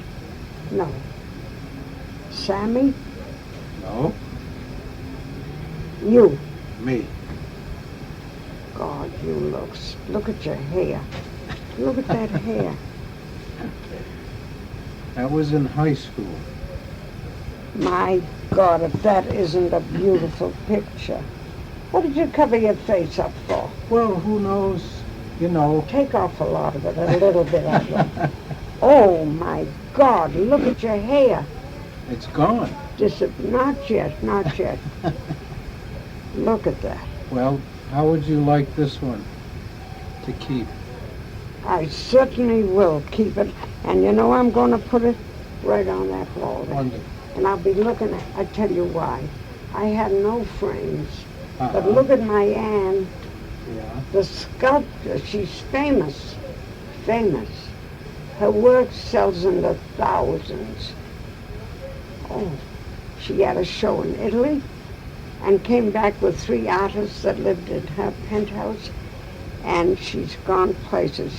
She came here to see me, went to Brandeis, and had quite a Reception? and she got a showing there. Let me see your marriage ring. Oh, yes, that's a special ring. Marie and I had a special ring made, and they fit together. Let me take it off to show you. Very beautiful. Let me take it off to show you. It's a little bit unusual. But the 2 rings fit together. Marie's fits right inside that. It's white gold. Do you notice how I noticed it? Yes, I do. And Marie will love you for I noticing. plenty of diamonds. Gave them away. Uh-huh. I had a bracelet that I paid $2,500. I gave it to Ann. She gave me $1,000. Then I had a beautiful string of pearls. I gave Leonard's wife, Helene. My sister gave hers to Carol. And then I had several nice things. But do you know that Miriam sent me a pin that Ella had, and I've got it here. That's a very lovely thought. I'm glad she did that. And I'd like to give it to you. Why because to me? Wait It's a minute. For you. I'm a very sick woman. And You if could have fooled me. Now, wait a minute. That came from your sister. She wants you to have it. I know it. But if I die, I don't want something floating around to everybody else. Oh. And I was thinking, I said, my God, I want someone to have it that'll know it's from their aunt. So, Well, I have an idea. what? Why don't I tell Mimi you'd like to do that? And you know, it's easy enough to have someone get it, or you can send it. I But couldn't. She wants you to have it. No, I don't wear it here. Yeah. Who wears jewelry? It's so Well, pretty. you have some earrings No, on no, now. no, no, and a no. ring. If you would do that for me, I would treasure you. I would think of you that my Freddie and my Georgie and my Bobby, and they got something they can look at, and that was from Bertie. I haven't got much of anything Well, else. the more important But thing that is precious to me, and that came from your sister. my sister. And you know what she said to me? What did she say? That was from Ella, Uh-huh. so it's your mother. That's why she wanted you to That, have it. no, but what good is it? I'm going to be gone shortly, and I don't want anyone else to have it that don't know anything about it. They won't think anything about it. It's a very delicate, pretty thing, and you're going to bring that to your wife from me We'll take to good, you. we'll take good care of it. I know it, and it's so pretty. I want to get up and show it to We'll you. share, we'll And share. let me tell you, that couldn't go to anybody, dear God. We'll- Dear God. We'll, I was thinking of that. I said, his mother and the granddaughter thought enough of sending one to me and one to Annette. well, we'll take good care and we'll share Oh, no, We'll share it your among wife will everybody. enjoy that so much because it's delicate and Mm-hmm. pretty. And, you know, I was thinking every night, my dreams and my only life here, who you're talking to most of it, if I took you downstairs. Cripples, paralyzed, in that room where they took me for a week. The people are off their mind, they're sick. Some of them here are all right, they haven't got where to go. Mm-hmm. I don't belong here. But how could I keep an apartment? Mm-hmm. I couldn't. And such beautiful Orientals that are worth now a fortune gave it to this one, that one, this one.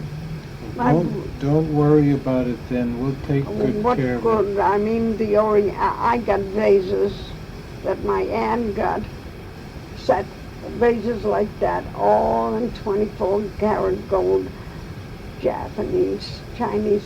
You know what they're worth? 1,000 apiece is nothing. Nothing. They're antiques. She keeps those vases in front of the window that goes out to the bay in a penthouse. Mm-hmm. Then she's got the Bible they gave me from the temple in gold. In front it's inscribed Dr. Hyman Freed. You know, we went to shul all the time. Jaime was from. Mm-hmm. If I'd go to New York with him, you know what I'd have to take with in the car? Mutzi. Well, what can I do? Wonderful. His father used to take him to shul for 3 sons. Mm-hmm. And I admired him for that. See? Although we'd eat lobster, too. Well, good things, you know. little And bit. so that life goes on, and I had, oh, such beautiful Satsuma vases. Oh, God Almighty. Well, the most important thing we have from you is that you're sharing all these stories with us. That's what I love. If I only could think of it, I admire myself that I can still remember. So do I. And I go way back. well, now see what this does to you. That's me. That's In you. Florida. In Florida. That's me. I was a devil. And You don't look still bad, are. does it? Not at Isn't all. that You beautiful? look lovely. That's me. See at the beach. Uh-huh. Money I didn't have, but personality. Mhm. I had a chum that was so beautiful, Betty, she's gone. And they'd always say, well, I'll tell you, Bertie, Betty is beautiful, but you've got personality. Mhm. So he took what have you got? No, look at that. He's got that picture, honest to God. This one is, I think that's the Hadassah Choral Group, if I recall. I wouldn't be in there. No. No, but Ma's in there in the middle, like Who? here. My mother. Shandel? No, my mother, Your mother. not my grandmother.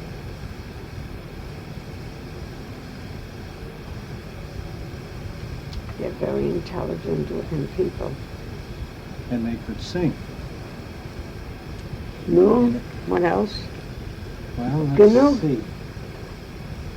I have, these are pictures of mine when they were younger.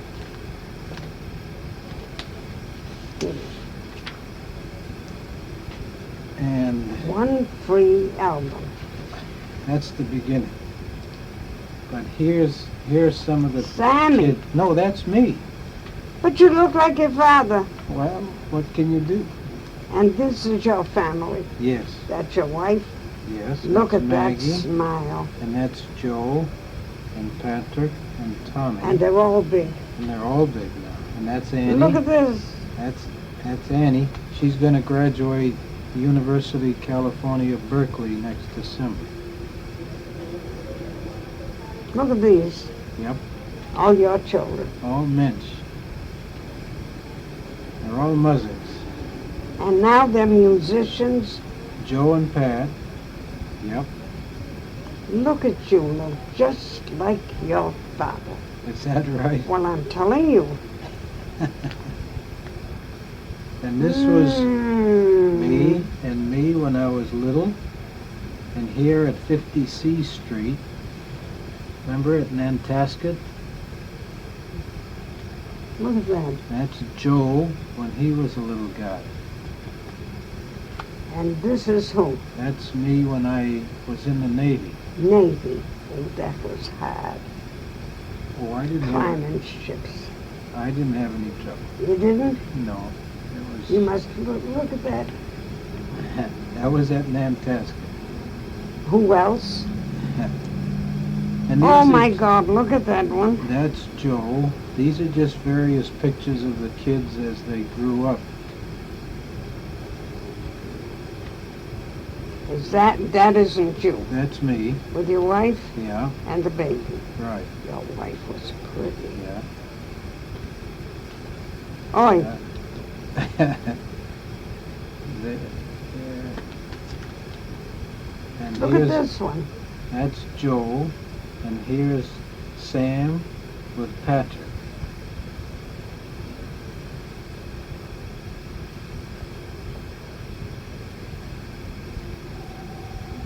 This is you, Yes, your wife, and the baby. right.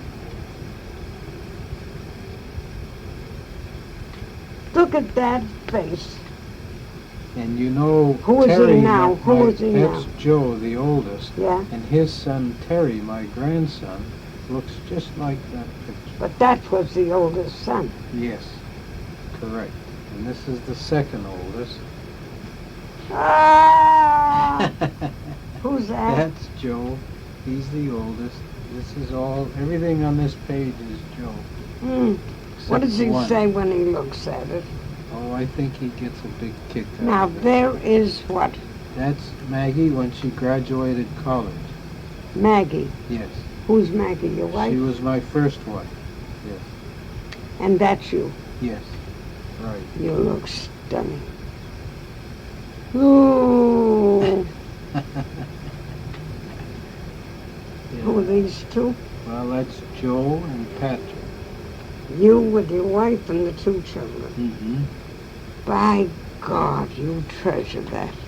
I How did you schlep that with you? Well, because you were here and I wanted to show them to you. Well, you don't know how you made my day and my life here. Well, I'm You glad. have no idea. Well, you probably have no Look idea. at this, look. What are you chopping, wood? I don't know. I was making a yard, a play area for the kids. Yeah. Look, look. It's fun to see it. When you look at that, those aren't twins. No, this is Joe and another little baby that we used to babysit. By God, only you would have a book like this. Oh, I think most No, families no, do. no. But we sure Look love at that. What happened to him? That's Patrick. Look at the hat. He always loved hats. They're very happy children. Just looking at them. Look at that big boy here. They're all yours that have grown up. Mm-hmm. Yep. And do they look at it? Oh, sure. We have fun. Every so often we sit down and look at these together. That's Annie when she was about 4. I like that smile. Look at him. He's serious. He looks like one of the couples. He sure does. That's Patrick, and you're right.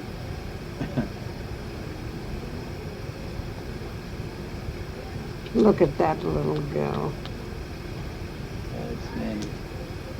Look at this at the beach. At the beach, yeah. They like the beach. Oh, we loved it. Oh, always. My Ida used to call up, Jaime, will you take me to the beach with you? The whole family went.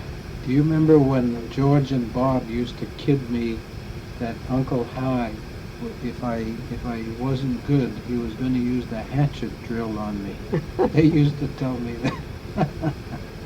But you know one thing that Uncle High did that I always appreciated, because not only did it bring me closer to what he was doing, but it left me without any fear of a dentist. He used to let us hold a mirror and watch. And you know, that was a very important and a very wise thing that he did. And he did us a great favor. Not to be afraid. Not to be afraid. And he I wanted us used- to understand. I used to administer nitrous oxide and oxygen, and the men were the worst patients. Mm-hmm. So I had to give them a sniff of alcohol first, hold their hand, and in the meantime I'd give. Give them the nitrous oxide. They'd say, please, don't give me too much, I won't wait. And you used to... Look at them in the bathtub. 2 at a time. 2 at a time. Look at this. What memories, what memories. And I remember you used to wear the white nurse's uniform. Of course I did. All the time. I worked hard to get that too. And do you remember a horse named Speedy Fellow? No? Why? You remember the horses, don't you? Or I'm not supposed to say anything, Let am me I? tell you that the horses, High and I, how'd he make his money? He invested his money in racetracks. Mm-hmm. And in Rockingham Park, the stock went to $85 a piece. I sold it when he died. I had 150 shares.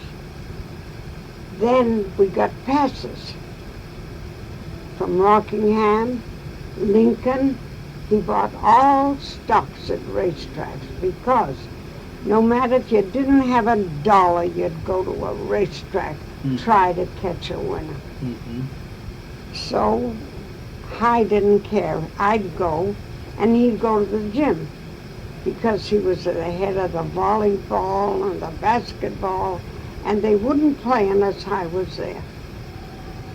That's where he got his heart condition. And I, of course, having an afternoon off on a Friday, having 2 passes, so I'd take my friend and myself and we'd go. If we had $10, we'd bury it. Sometimes we'd win. But anyway, that was great fun for me. But when he died, I didn't care to go anymore because I couldn't have, well, he left me $168,000. Now it's 22 years. And what I had left when I went to Florida was $5,000. I left there $2,000. Besides, I get my Social Security, which is $58 a month, I think, not more. So I had that Social Security money to her, so she was feeding me. I didn't want for nothing. But besides that, I spent $2,000 for hair, for pedicures, for buying some things. I left there. But when they said here, they want $7,000 for me to come back 3 months in advance. I didn't have it. So you know who gave it? Edgar, $4,000, and I gave $3,000. So I had $2,000 left when I came here. Oh, that's no money. Edgar just put $1,000 in the bank because you go to a hairdresser, you get a this, you buy. I like to give the aides here candy because I'm a Schmidt-Furthman. Right? Right. Those blacks that are here from Africa, from Puerto Rico, they're cruel. Thank God I can manage myself. Now, Just more and more pictures. This is Joe, the oldest, who has the son Terry. And that's Patrick. Oh, he looks like the father. Thank you. And this is Tommy, who just had the birthday. That's me on Abbott Street with the little puppy. Excuse me, I just want to say hi, Bertha. How are you? Excuse me. Hi. This is my nephew from California. Oh, nice to meet you. I haven't Nice to seen meet him you. in you know how many years? No, how I many? won't tell you. How many? Too long, right? 50. Too long. My No, not gorgeous so many. nephew. There was a little boy, and now Now, meanwile, back at the ranch, huh? isn't that Yeah. Now, your aunt something? and my mother were roommates over here in the hospital, so I check in. Isn't that nice to have friends come in to I've see stopped you? by a couple of times, but your door's been shut, so that's why. Well, it's Thank nice of you. you to look in. I wish Yeah. I could do it more often. Well, California He is a brought little... all his pictures Oh, of his super. children and Oh, everything. great. Isn't that wonderful? Yeah, that's lovely. We'll have a nice visit. Nice to have met you. Thank you very much. I'll Thank- see you tomorrow, Greta. Thank you, darling, You're for welcome, coming in to see Okay, me. see you later. Thank you. You don't know what people I've got here. They all like me. They come in to see. When I was better, I used to help the unfortunates that are so paralyzed. You'd mouth the "I love you," And she'd they would repeat it. they would mouth it back. And I did a little, but then when it came that my toe became blue and I had to get a bypass, everything was gone. Yeah. Now, the story is, dear, that you're leaving, aren't you? Well, I'm And- leaving on Sunday, but I'm going to try to come back here tomorrow. Oh, it's Say too hello much to for you. you. You got a car? I rented a car. You did? Yes, How I did did. you find the road? Oh, well, I have friends. I came from I have friends, close friends, whose daughter's getting married, and Mary lives right here in Weston, and Tom lives out in Andover. Oh, God, that's far there. That's far. Oh, no, but everything is here, you see. Everything is here. And you went to see all of them? Yes, I've seen them today, and as a matter of fact, I'm going to see Tom again tonight, and then Well, how do you know how to go around the roads here? Well, I find my way. You do? You know, when you want to do something, you find your way. Isn't that right? Do you want my girls to direct you where this? I'm going to leave May that I with you. have that? Look, this got a little bit of dust on you. Oh, don't worry about So, that dust. well- Got more than dust here. You pray that they fix the blankets when you go to bed. I'm going to leave this Could here you with share you. that? Oh, that's for you to keep. And I want and this. that one. This one I'm going to take back for all of the kids, you know. How could you spare that? That's such a wonderful shingle with your father. And that's priceless. But And- this here, I will cherish. Well, I'm glad.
Particle man, doing the things a particle can. What's he like? It's not important. Particle man, is he a dot or is he a speck? When he's underwater, does he get wet? Or does the water get him instead? Nobody knows. Particle man. Triangle man, triangle man, triangle man hates particle man.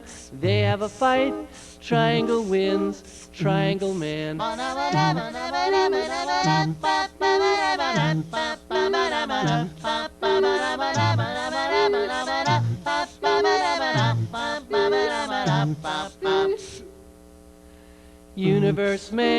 Universe man, size of the entire universe man, usually kind to smaller man.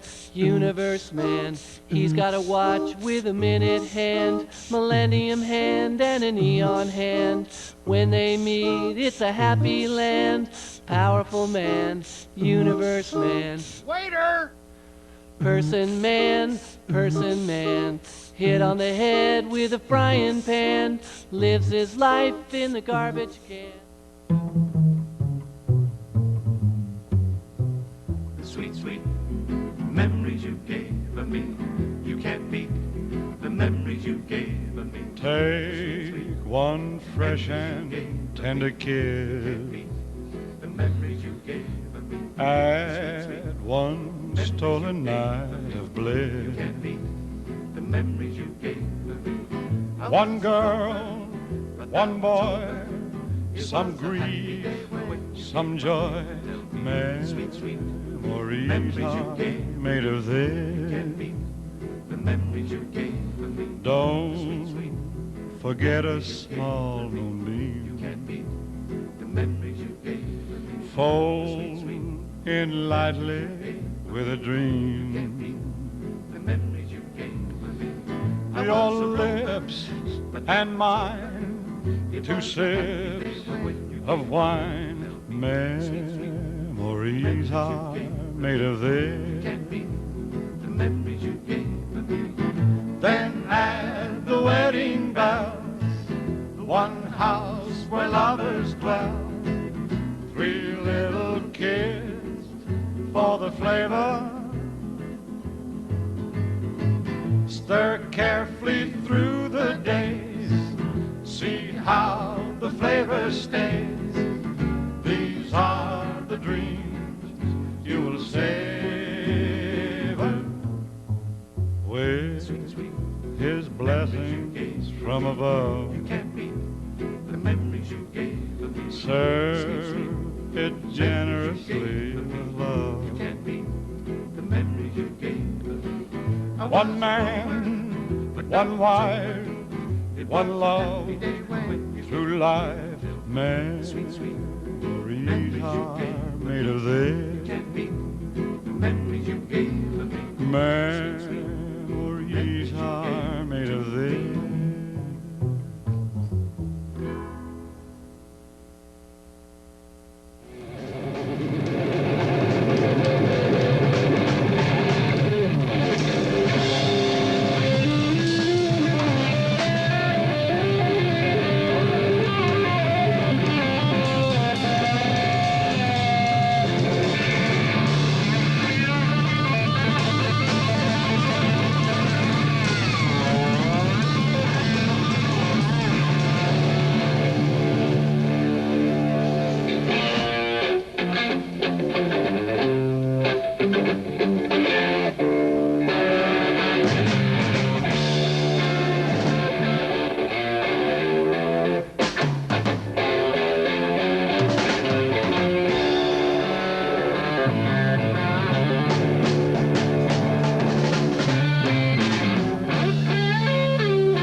out till 2:45. Would you lock the door? Will you still need me? Will you still feed me when I'm 64?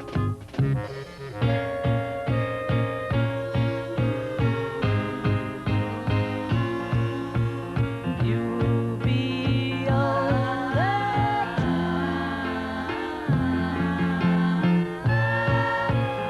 And if you say the word, I could stay with you. I could be handy mending a fuse when your lights have gone. You can knit a sweater by the fireside. Sunday mornings go for a ride, doing the garden, digging the weeds. Who could ask for more? Will you still need me? Will you still feed me when I'm 64? Every summer we can rent a cottage in the Isle of Wight if it's not too dear. We shall scream and sing. Grandchildren on your knee, Vera, Chuck, and Dave. Send me a postcard, drop me a line, stating point of view. Indicate precisely what you mean to say. You're sincerely wasting away. Give me your answer, fill in a form, mine forevermore. Or will you still need me? Will you still feed me when I'm 64?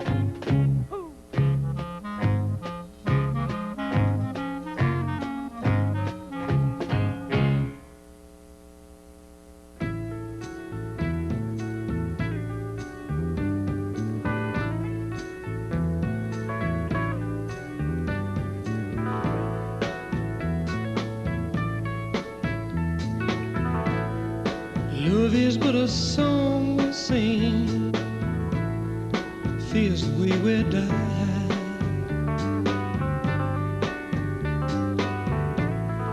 You can make the mountains ring, or make the angels cry.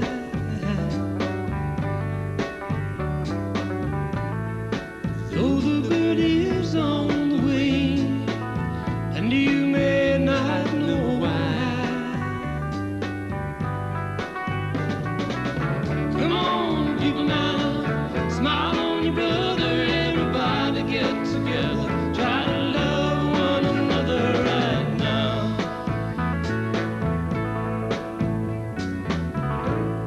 Some may come and some may go, we will surely pass. When the one that left us here returns for us at last, we are but a moment's sunlight fading in the grass. Come on, people now, smile on your brother. Everybody get together, try to love one another right now. Come on, people now, smile on your brother. Everybody get together, try to love one another right now.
key to love and fear, all in your trembling hand. Just one key unlocks them.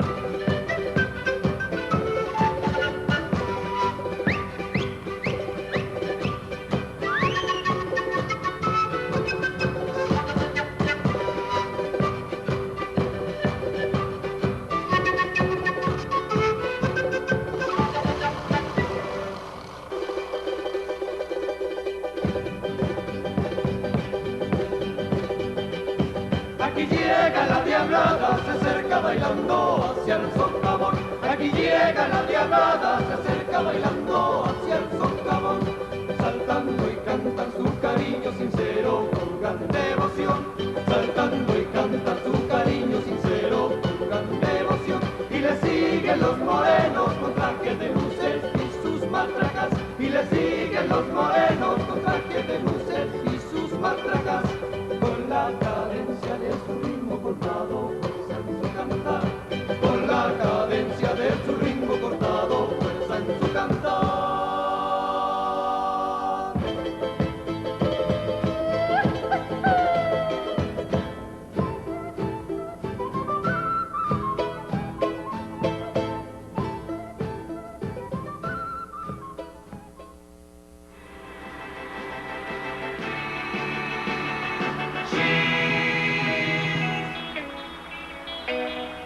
What would you think if I sang out a tune? Would you stand up and walk out on me?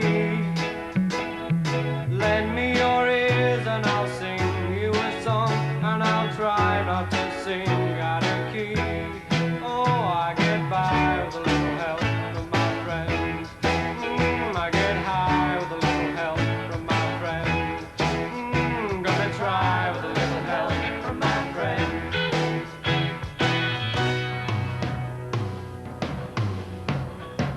What do I do when my love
that it would be untrue.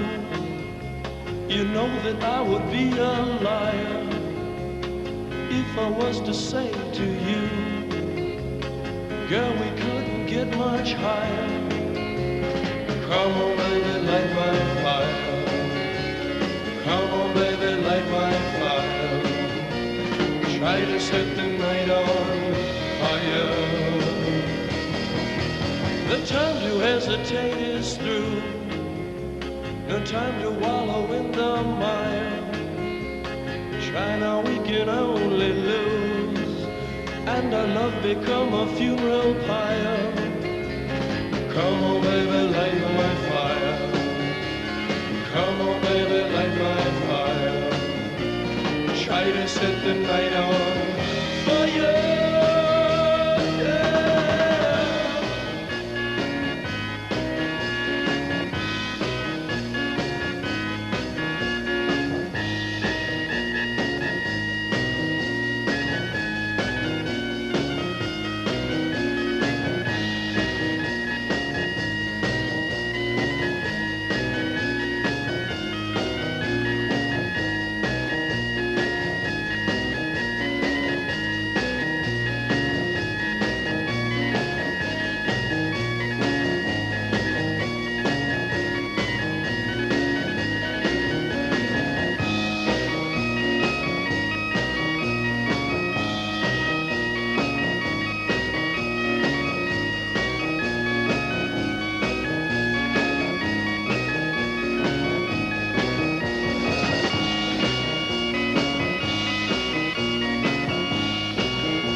through. No time to wallow in the mire.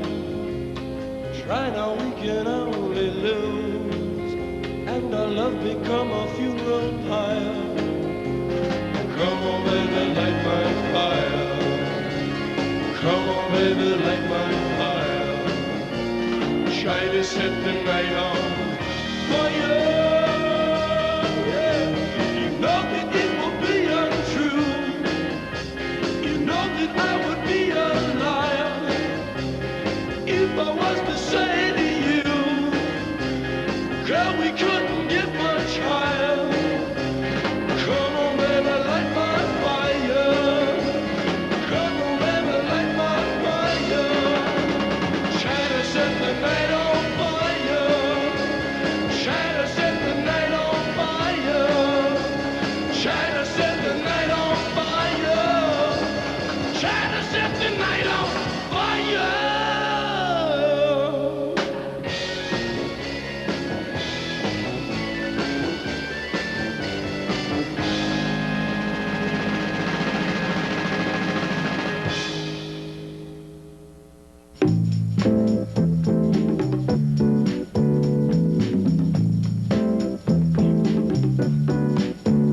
In the cool of the evening when everything is getting kind of groovy, you call me up and ask me would I like to go with you and see a movie. First I say no, I've got some plans for tonight, and then I stop and say alright. Love is kind of crazy with a spooky little boy like you. You always keep me guessing, I never seem to know what you are thinking. And if a girl looks at you, it's for sure your little eye will be a winking. I get confused, I never know where I stand, and then you smile and hold my hand. Love is kind of crazy with a spooky little boy like you. Spooky.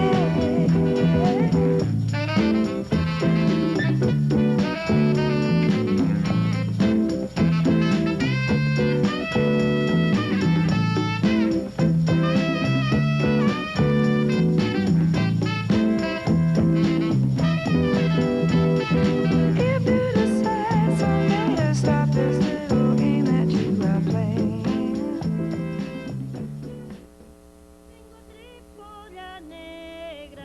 Yo tengo tres pollas negras, una le voy a matar, una le voy a matar. Las otras para criar porque me las dio mi suegra, se anidan entre las piedras, duermen arriba el ciruelo, duermen arriba el ciruelo. Las tres se ponen en vuelo, todavía no se entra el sol, más lindo que el arrebol, cuando se elevan del suelo, cuando se elevan del suelo.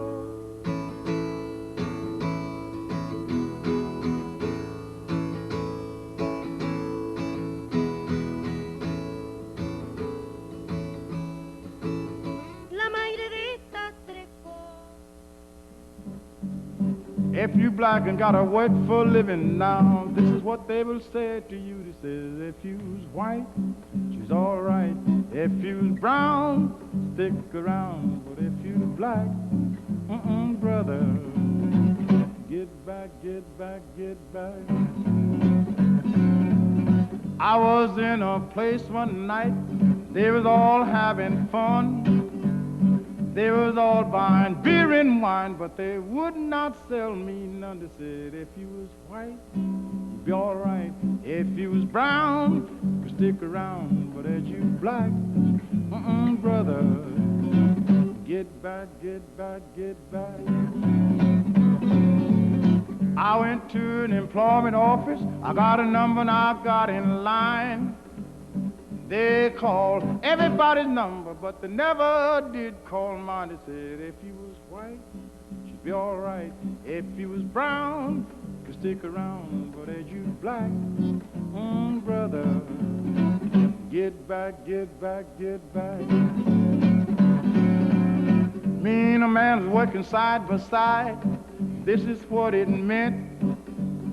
They was paying him $1 an hour, and they was paying me 50 cents. They said if he was white, she'd be all right. If he was brown,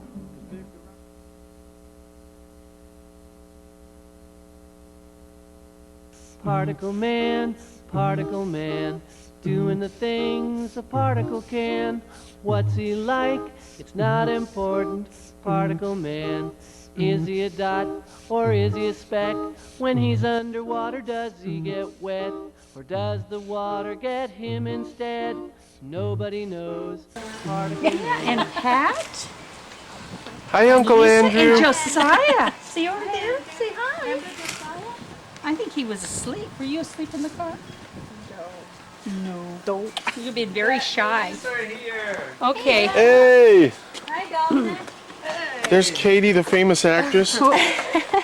And Gracie, her entourage. It's compressed rawhide. Oh, it looks like It does look like a toilet ring, doesn't it? You brought a tent? Here's Annie. Happy birthday, Ann. Thanks, Pat. Hey, Daltoniousness. How are ya? Good to see you, man. Dalton has braces. Hi. How you doing? Good. They braced me up. And here's Tom. And I see Pat. He's training and for I the see Olympics. Ann, and I see Dalton. And I see Katie and Gracie. And oh, it's Sister Mary Elephant. Okay, let me go. Where is it going to be? All the acting is paying off. All right. Okay. Let's go. We'll do you a sandwich. Hey, buddy. And do you have like a performance? Can you say hi to Maisie? Hi. This chip right here, it's good. It's gone. Yeah. Nikolai.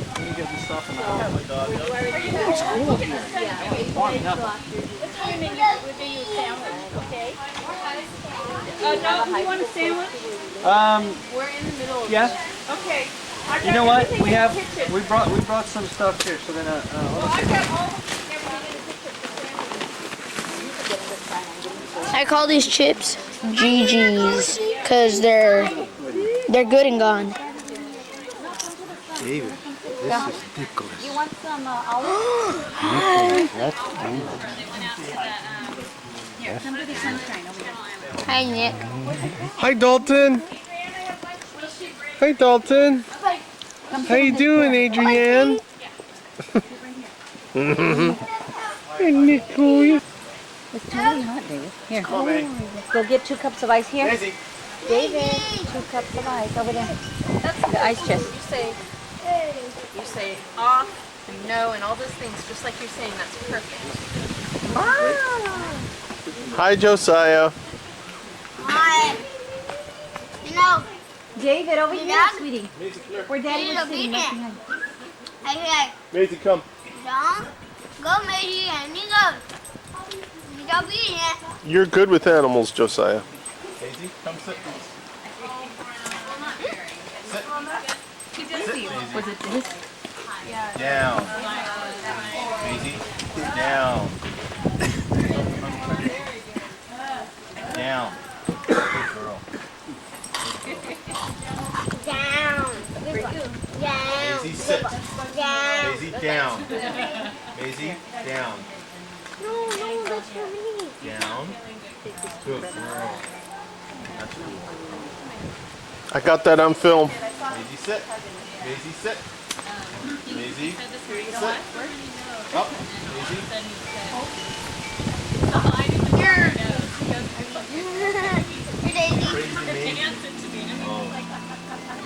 Sit down. Here we are at Auntie Colleen's. Hey, wait, I didn't have you yet. What is this? Oh, no wonder I didn't take the cover off. Whoops.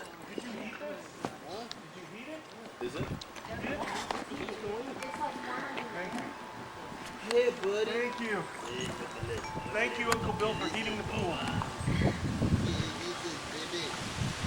There's Pat. There are the boys. They've been waiting for him. Hey, Josiah, you're going to have to wait a bit. There's Uncle Bill way back there, relaxing. Who wants to get in? Josiah, you're going to have to wait because you just ate. David, you should wait a few more minutes because you just ate. Wait. No, I didn't just eat. I've been drinking. David, wait. Nicholas! 10 minutes, sweetie. I'll tell you when. Honey, come on. I want to see you do some laps.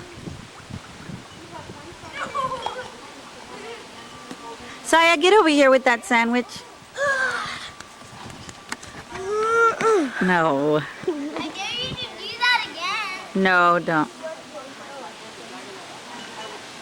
wants to get on here? Here's Auntie Colleen and little Nicholas. Katie and Tom and Carol. One of his eyes is shaped like I remember one of her eyes. What is that, Nicholas? Hi, Nicholas. What is that? Hi. Say bye-bye. Bye-bye. Oh, he's so cute. That's Adrienne's little guy. So cute. It's a beautiful place, and Auntie Colleen has. Dad, look at this. Dad, look at how this one flies. Dad, look at this. Oh, did you have her at the beach? Well, sometimes she'll start digging, but I'm just all the sand underneath the dirt here. Hey, Tom. Tom. Toss it back, David. Oh, you put that in. Yeah. Oh, I was wondering. I was thinking, you put this in. Oh, Tom. bad catch. Daisy, go home. That's my frisbee. Got a lot of peaches on this little tree. Oh, yeah. Deer, enjoy the leaves. Oh, up to there, yep.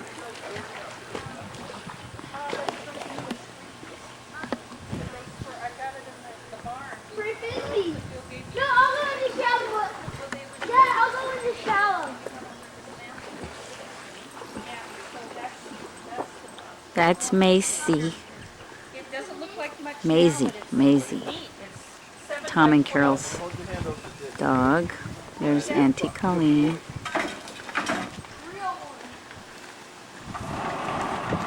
What's Auntie gonna get? She's going to look at some pieces of a greenhouse, which they're going to put together out there in the field. Oh, there's Andrew. Hi, Andrew. Can you say hi, Andrew? Can you say hi? You gonna go with Grandpa? Playing tax cradle. Look at the Adrienne, I noticed that the black part was loose. Do you want me to take your shorts off? Okay. Because they're like totally soaking. Yeah, they are. Take Adrienne. Who's short? Adrienne? No, we won't take off Adrienne's shorts. No, don't take mine off. Hey! Hey! 1, 2, 3. Take the little guy the pants. 1, 2, 3. You got fishy diapers on. Fishy diapers. Fishy diapers. Chili Willy. Okay. Yeah, he might. You want? Oh, little baby boy. Where'd they go? They're in here somewhere. You want to put them in here? There we go. Okay. No, those are garbage. Much better, huh? God, these shorts are humongous. They're too big for him, really. No, I'm kidding. That's fine. If you want to do that, the chicken is all in the. But I gotta sort it out. Why? Remember I said it was 35 and 45? Have fun. I gotta sort my breasts. Is it gonna sort my chicken? I don't know if you're. Like, Hey. you over on that side and you over Hey, on that Nico. side. Nico. You got a quick 10 longer than those, okay? So when I say hop on, y'all pop now on the same time. Put that thermometer in you. Playing toy with you. Talking funny. What's he called you? What's he called you? Oh no, are you going pee-pee? Tom. Go. Tom. Is he peeing? I think he might be. I don't know. Uncle Freddie. Just felt a gush or something. Yeah. Oh, but he's got a great Well, smile. Nico. Nico.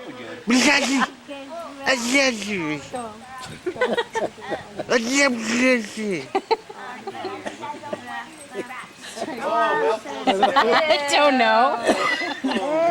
I don't know. Your ear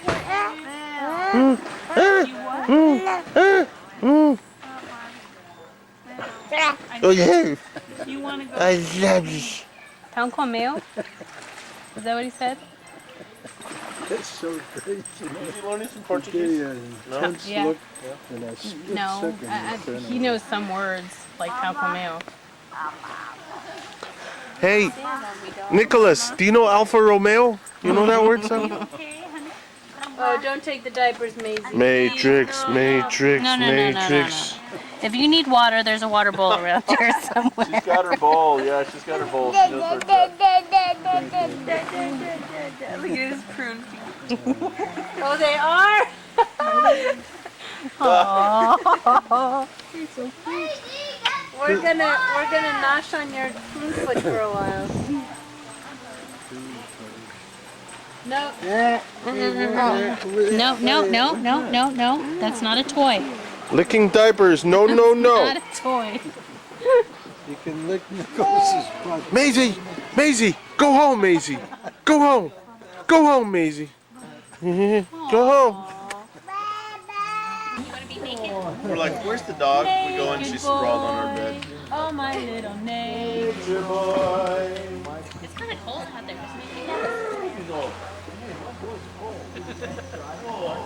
Hey, Holmes.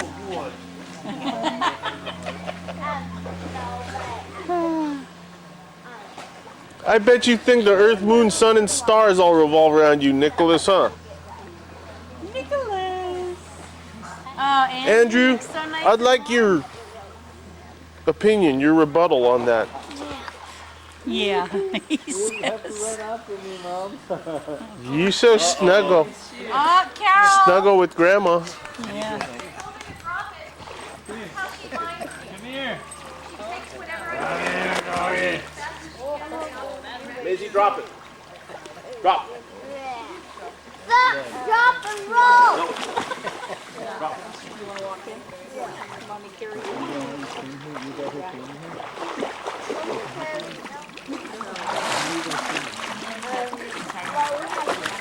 Here are the bathing beauties. Strike a pose. What kind of pose, honey? Remember, this is a family program. I'm drowning. Plus Maggie, we started doing this, we got but I used to do like my tennis shoes, my tennis ball next to it. So I said, go get my shoes.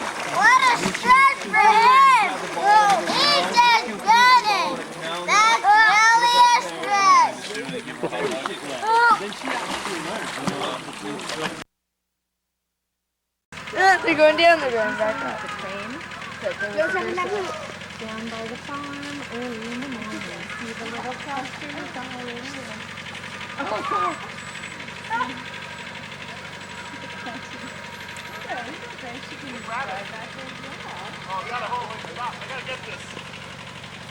Oh, I'm taking a chance walking out here without shoes on. Uchi Achi. Oh, man. Actually, Pat is not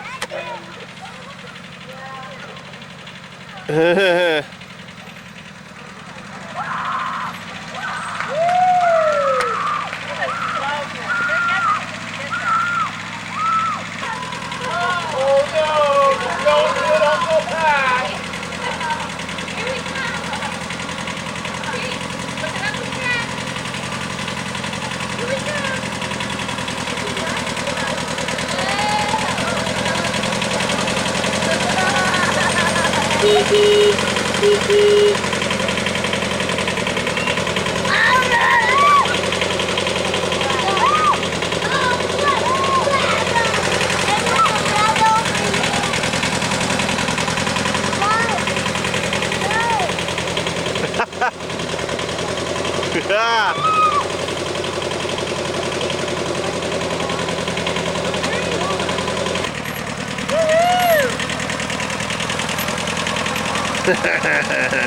Sit down, Nico.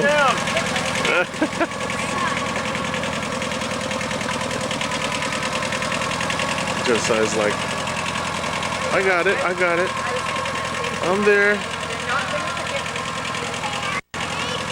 They're gonna watch this and go, remember when?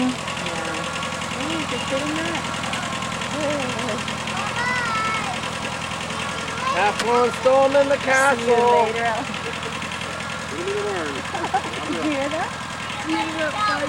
See you later, cowboy.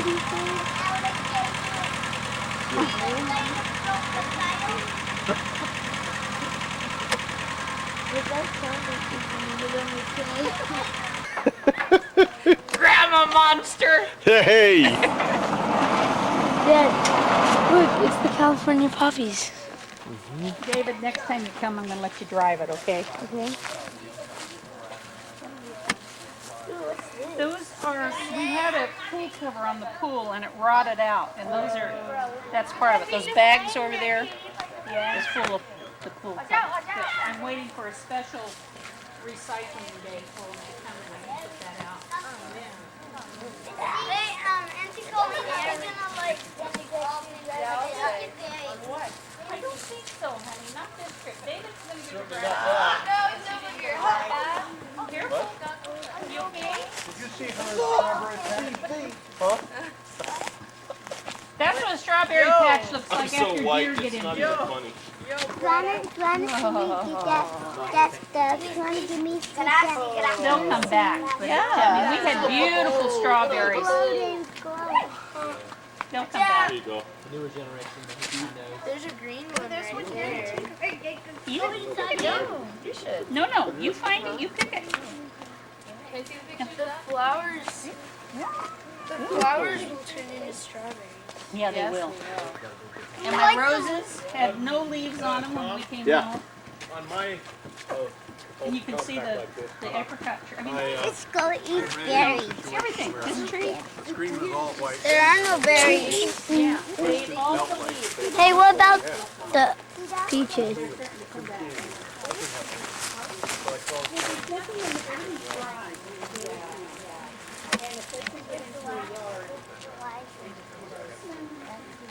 Oh, I think the raspberries are ready.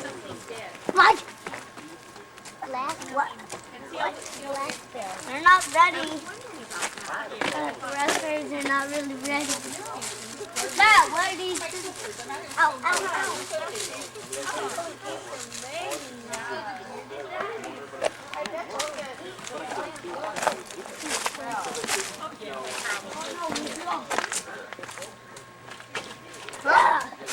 Here he goes.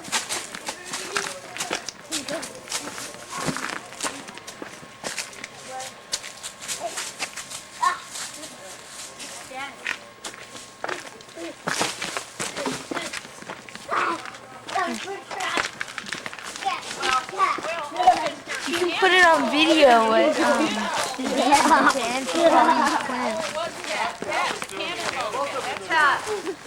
Here you Uncle Bill. Actually, that helped you count for the water when I got at it. Pool water has really gone down today. Watch out, Evacuated the water. Run, run. We don't call him Petrino for nothing. Is it on? Is it on, Dad? Here, come on.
is going in the...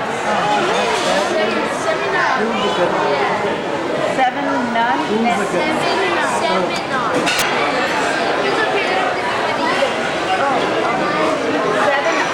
Seminon.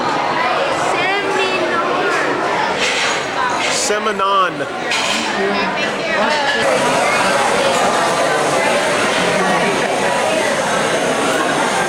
Now clean it quick before it drips to your shirt. You have it all done here. You better wet it. It's going to be sticky. Go to the bathroom and wash your face.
Monday mornings with Malachi.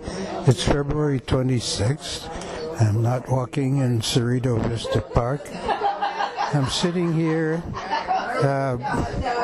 in a very, very quiet atmosphere, as you can hear. I have a way of shutting out surrounding voices.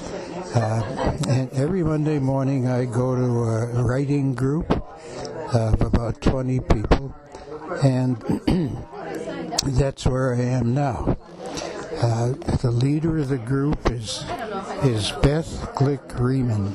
She's 90 years old, and there are several other 90-year-olds in this group.